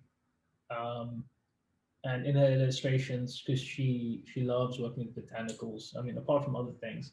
And then this is where we found our initial overlap with our Drake Wolfe illustrations. They're digitally print limited edition illustrations, but the subject matter was actually quite significant. So each of the flowers or botanical item which was in there actually had a bit of a meaning. And also we do a few, so with each of a doll, she does this character illustration. So it's accompanied by a little card, and it has its own sort of character in a way. Oh, wow. Yeah. Oh, we also we do, so some of her plush toys I had a little say, so we collaborated on a hobby horse that we designed. Initially we made one for our daughter and for a second birthday because we couldn't find any actually. So those are usually how we come to find them. So we both see a common need for it, and we'll have a common idea. We see where it overlaps. Yeah. Fantastic. Well, I would imagine your two kids are going to be very creative when they grow up. With parents like Watch you how we guys. end up with two bankers. Well,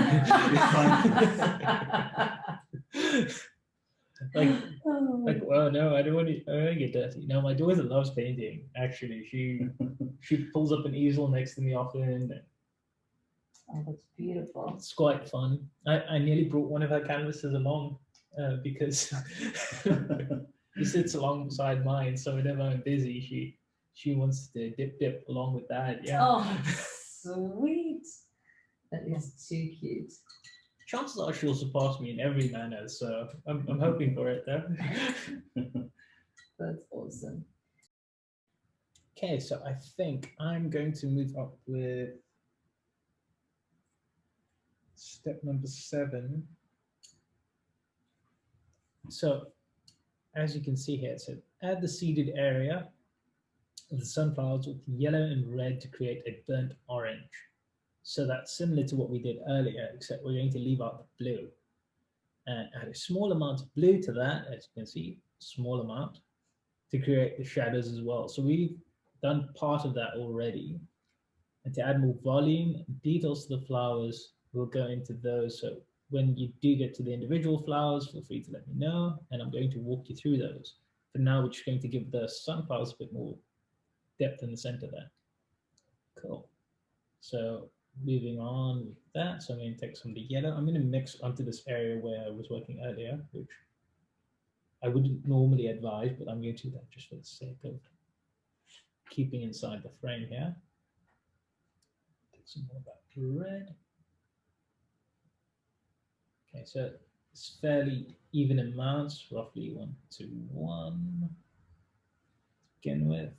Though I tend to find that the lighter colors, yellow and white, need to be increased and put into practice. So, as I expected. There we go. So I need to add some more yellow to that. Hi, Stephen, you're joining us.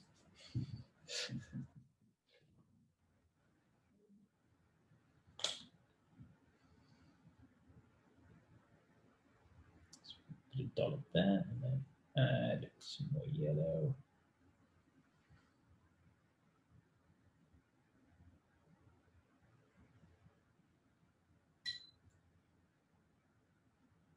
Okay, now. So what are the colors that you're using?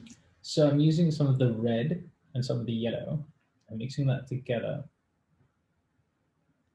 So I would ordinarily say 1 to 1, but depending on batches, so you always find there's some variance. You kind of have to play that by ear. So I added a little bit more yellow, that's a nice orange. And then with that, so you can either, because if you still have some left with that darker color earlier, or if you haven't, you made just enough, you can now take a smaller brush, add a little bit of blue. So I'm going to start by putting some on my palette here. Don't want to mix that all straight in. It's hard to gauge when your brush is loaded. So what I'm doing is I'm taking a little bit of blue, just a touch. No, it seems almost insignificant. Doesn't look like there's almost anything on that brush, but literally just a touch. You should be able to see that there. And mix that in. So I tend to add the darker colors gradually. So else you end up with a large amount of the color that you only using a very small amount of. Cool, so that's a bit more significant. See that little dot there? Mixing that in, and you'll notice it's very quickly going toward the dark color we mixed earlier. If you mix it through evenly, you'll find that it's more of a rich brown, because we didn't use the rose this time, we used the red. So more orangey, brown, burnt umber. So now what we're doing is I'm just going to dab that in that ring that you left out there. I'm just going to dab that in quite loosely there. Notice it looks quite bright, which is a good thing because you don't want it to get too dark too quickly. I'll do the same in these white areas here.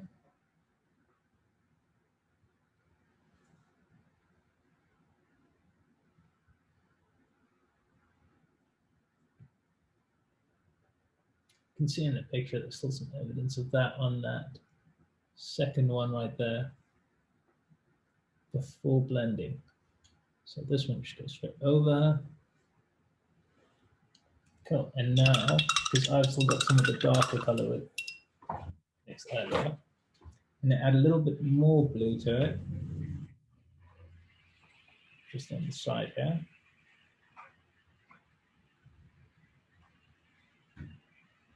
So that's awesome. So moving along, so we're going to create the leaves with a dark green, which I think this is a bit fun. This is really going to set off all the other colors, kind of bring it all together.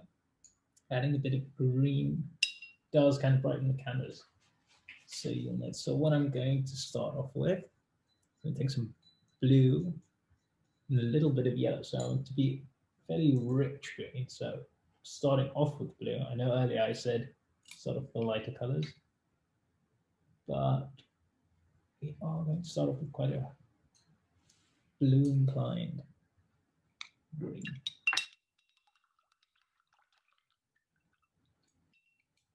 So the colors we've used thus far, apart from the purple, these are all warm colors. So you'll notice that the yellows, reds, oranges, and green is regarded as a cool color, cold colors. Blue, green, purple, these are colder colors. And when used together, so you could use a palette that uses just one, just cold colors, which gives a very sort of cold effect, and brighter warm colors altogether. Use them in combination, they complement each other quite well. At least in my opinion. Some people might have preferences.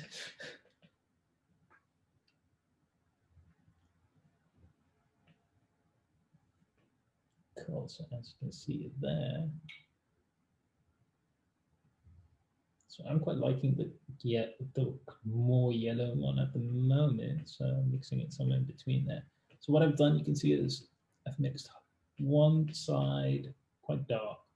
I've added some yellow on the other side, and I've got a mid color in between mixing them. So one of them I'm going to use for highlights, and the other one I'm going to use for shadows without adding any black to it. So I'm using the darker color of the secondary color, green.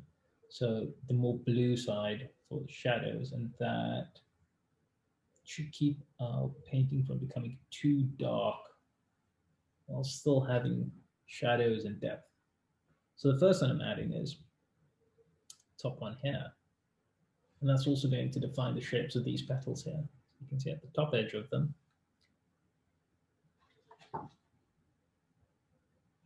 So you can see over here, these petals here, quite defined in comparison.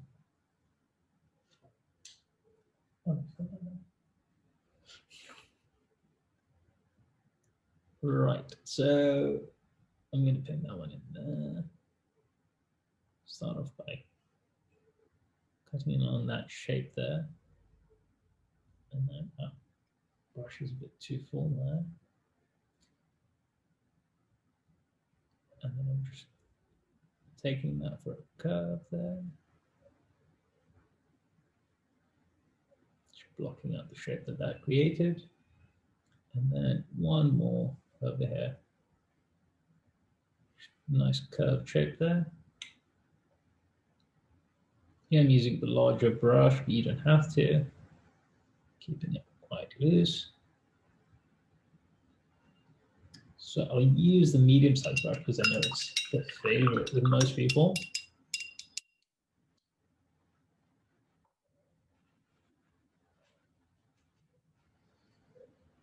Cool, so I've got quite a lot there. I should take that from there.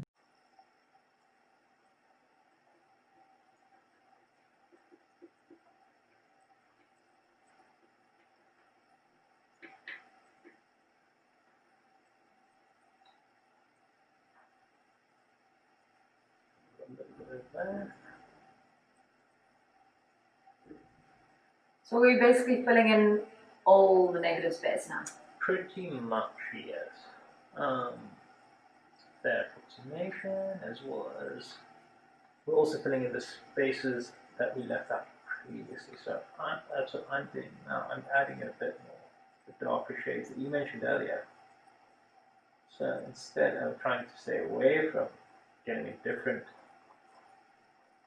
color and actually making it, adding in more contrast, so Okay. bringing in more darker shades to the back there.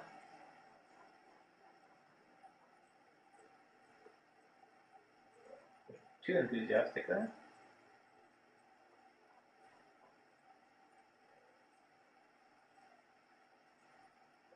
So I tend to use a bit of a horizontal shape mark there. Much blended in.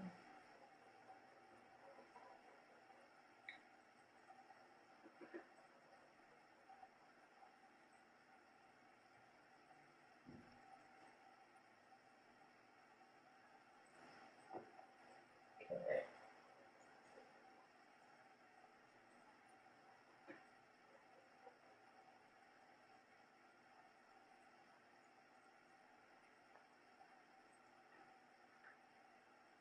Okay, there we go. So,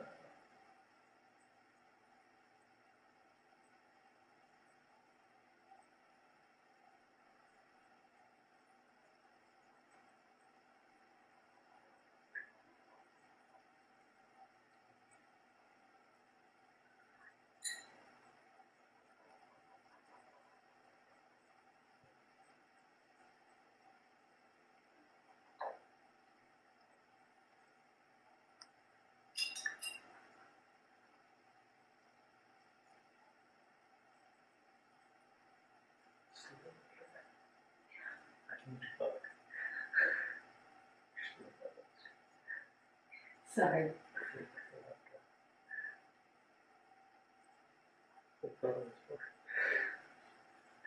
okay.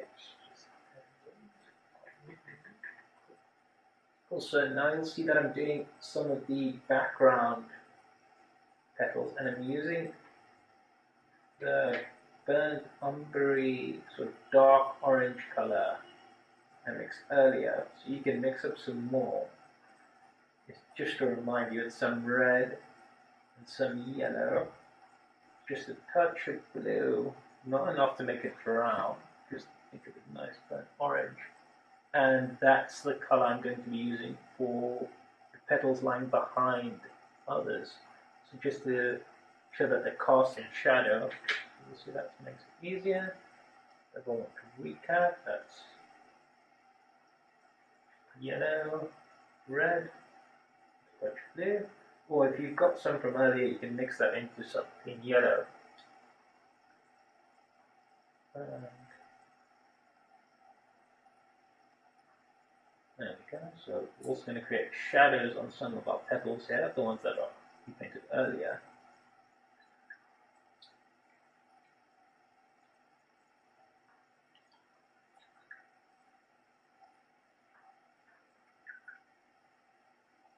So where they overlap.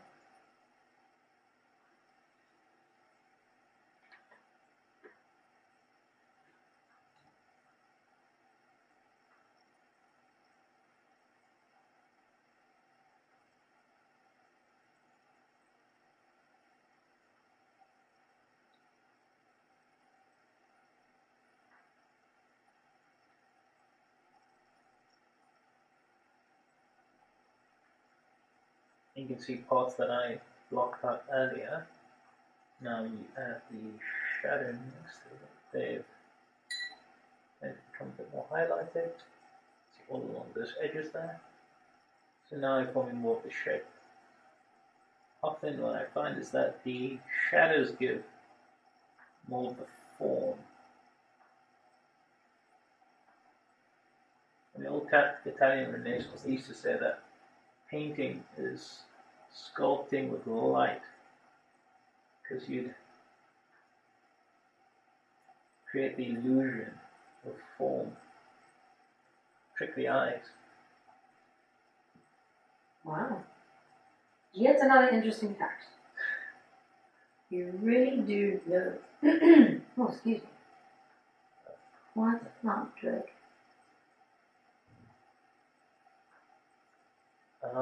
Yeah, random use this info for the day.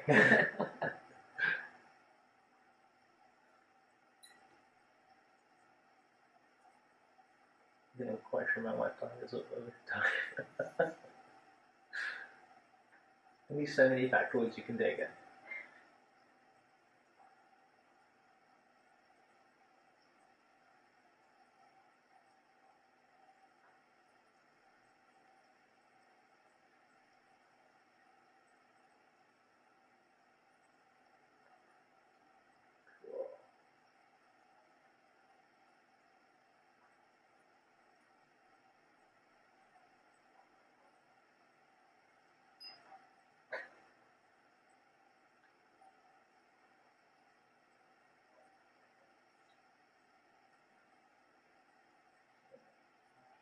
Yeah, do you have a question?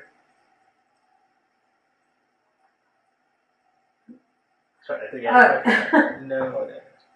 Sorry, I've zoned in here trying to.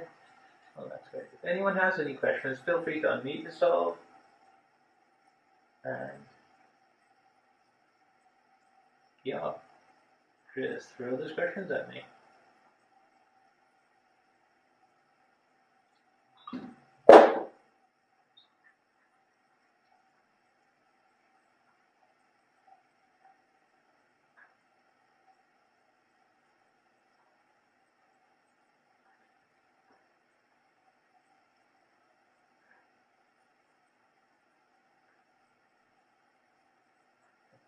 Just 10 minutes left on time.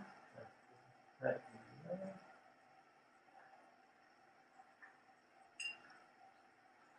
So everyone can see that my sample arm is a bit deformed over there.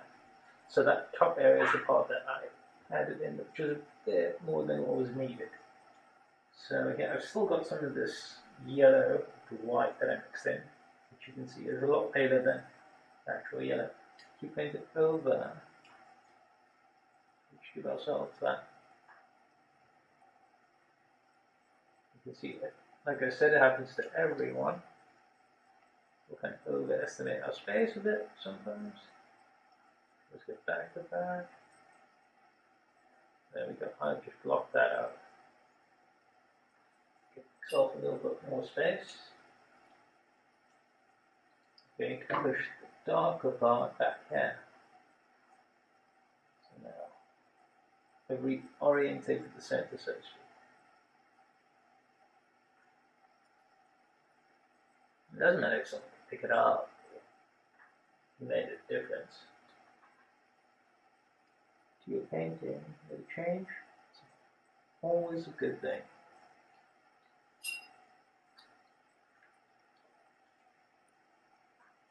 Just be confident in your work. If you need to change it, that's fine. So, inadvertently here, I've been able to show you another technique of actually scoring into it with an underlying dark color. Because it's already been dark there, and I used a clean dry brush just to lift it off in the line there. That line wasn't painted, a little narrow bit there. That was paint being removed over a dark area. So you can use that as a technique in future, or you can create a painting entirely in that manner. It's entirely up to you.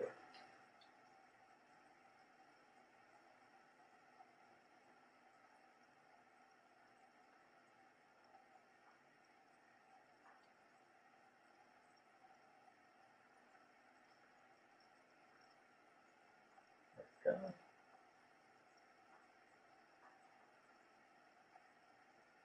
There's a bit of gap there. Just going to fill in that negative space there.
How's everyone doing, guys? Once again, don't feel scared to ask a question.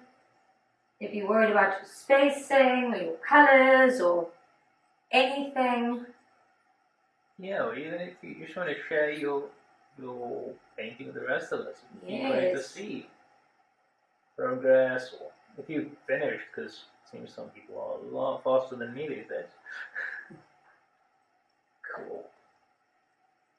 Cool. And like now, I also want to be adding in some of these details you can see. So some of the more reddish top bits of the purple flower that we mentioned earlier.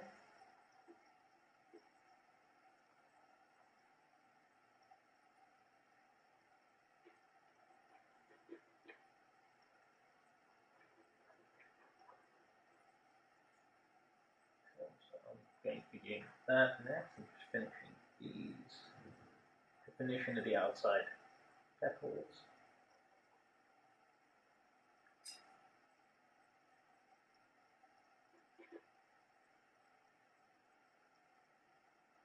As I mentioned, my brush also becomes a bit clogged as I work, so you're starting to struggle with the shape and the form of your petals or your brush strokes.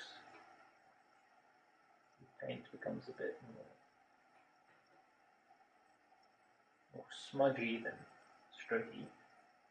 Just clean your brush up a bit, just rinse it and pick some fresh paint again. So it helps to reset, especially at these last parts where finer details become a lot more focused.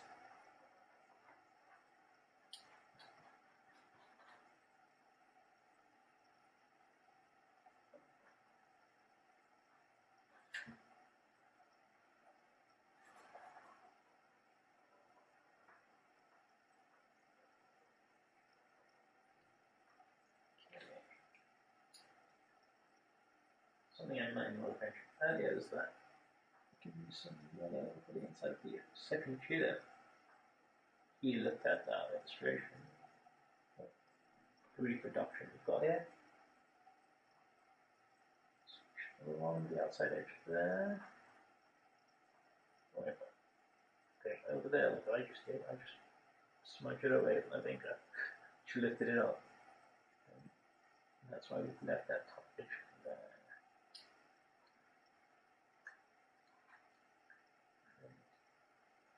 Finished adding some grey there. Remember to clean your brush, of course. Cool.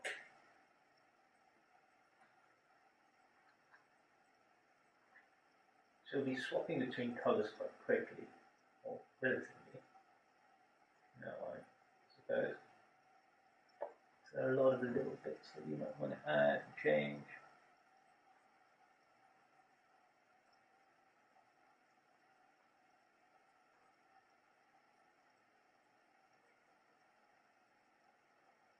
So now I'm adding some yellow bits over my green to add some highlights before, so that can dry while I'm finishing the rest of this.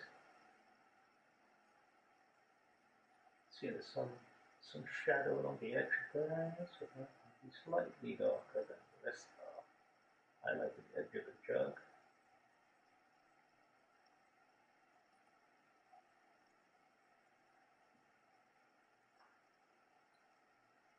So I'm doing okay.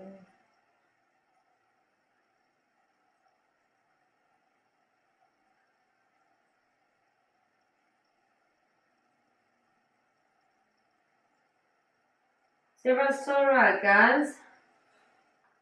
Show of hands, can everyone still hear me? I see. A thumbs up if everyone's happy. Okay, everyone's still there.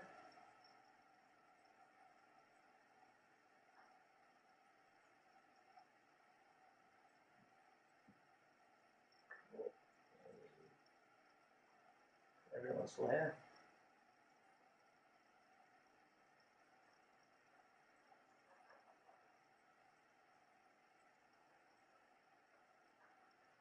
Cool. I think we should start wrapping up shortly. Yeah. So maybe Drake, if you can just close off with a few last instructions, Yeah. and we'll proceed with an awesome competition called the Wheels of Names. So everyone that is part of the session will be included in a really fun Wheel of Fortune, and we'll be rolling that to see who the lucky winner is to our next event. That sounds exciting. Yeah, thanks, Stephen. Cool. So we'll do that in a moment. We just wrap up these last steps. So we created the darker leaves. We'll add highlights to those leaves, some tiny white lines and dots. We'll see now. I'll do the smaller areas of them. So you can obviously focus on them yourself. So I'm just using some of the white here. Having a dirty brush situation here. So just taking some white. And as you can see, sort of again, adding some white spots on the leaves where the light is falling directly. So that's along the veins there. See, that's quite highlighted. Also on the top here, so that's facing the light, so that's falling just on those curves, bouncing back. So lovely bright lights. See, I can also add in shadows along the edge that's coming right underneath and below that. So you don't have flat leaves like that. So you can either mix up a nice dark greener. I've still got some. I'll keep them earlier. Add those in there. Some nice depth to the rest of the image. Okay, I'm going to move along there. So I'll work up the details and the remaining highlights and dark shadows. So this is a good idea to do now. So you're going to intensify the shadows a bit more. So for instance here I said this was quite dark. So along this edge I'm going to add darker grey. See? Contrast there.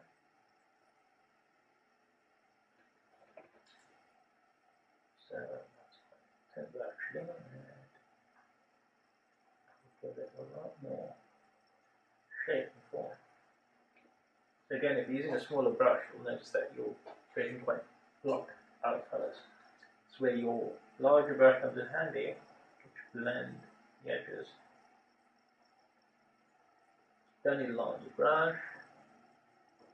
Push that all the way up there. And I'm doing this so that you can see how I do the speckled parts. I'm sure everyone is wondering how we got there. A little bit more of it there. That's what I was mentioning about the dry brush. So you've only got a little bit of paint, you dry the brush quite well. You get these nice little overlapping smudgy shapes.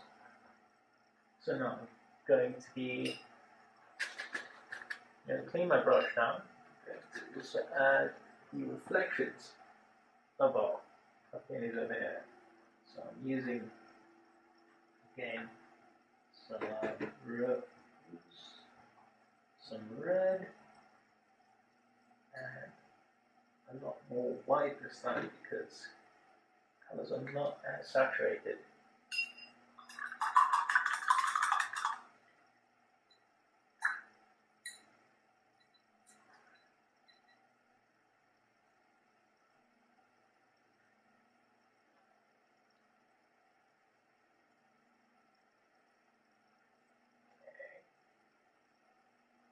Now we've got that. Adding some more highlights there. So we've got roughly in line with the edge of the table on the back, just in the bottom of that bar there. Just doesn't have to be an exact line, so I'm just using the broad brush stroke there. Just indicate it, and they're very close to it because reflections on a concave surface pulled together. That's a very nice one. Thank you, Drake. You sound like you don't believe me. I'm starting to have a little Little? bit more faith. myself. It's actually coming together really, really well. Oh, I'm glad. I hope everyone else is feeling the same way I am. And the further along you get, it does then decide if she's chill lines there on them, because the last highlights, so now we give the final definition and details. And last bit over there. Bottom as well. And now, to wrap up, I'm just going to add the last. You guys can add in your own time some very loose strokes. You can stroke of yellow, the bottom for those fallen petals. Two more there. Can give them some shadow later on, or now I'm just going to add some grey right below them. Don't be too. You can see I just left some loose overlapping strokes there. I'm going to add the petals, and I'll hand over the speckles on the jug, and then I'll hand over to Lauren. Will you be doing it? Will Stephen be? Stephen will handle our Wheel of Fortune. So you can just. Sweet, I'm so excited. There you go. So, see, that easy. You can just dab there, maybe two, and then you can drop those. Some random speckles. Don't try and illustrate it too much. If you're worried. Here, there. So it's more about how hard you press it. You can do some light ones for small ones and big splotches for the bigger ones. I'm using the same brush size, so you can just go ahead. Don't worry about if you add too much. You can always go back into it and blend it later on. Cool. I think that's it for me, Stephen. Should I hand over to you? Great, thanks, Drake. Thanks, Thank Drake. you You've so much been for marvelous. helping everyone unleash their. There we go. Yeah, big round of applause. Woo!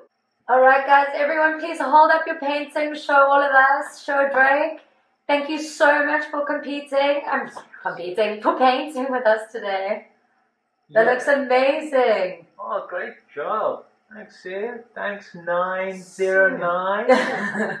Maureen. Oh, these are looking great. Maureen and Sandy, I think that is. Jade, Enid, Fran, Renata. Oh, these are great. Amazing, guys. Oh, there's one more. Thank you. Oh my gosh, Hannah, Carmen, Cara, Marlies. Jeez, everyone. Oh, you guys have done outstandingly. Thank you so much for taking part in this. This is great. Absolutely. Yeah, thank you so much, Drake. It's been an absolute honor to have you. Guys, fantastic. Thank you so much for joining us once again this month. And we hope to see you next month.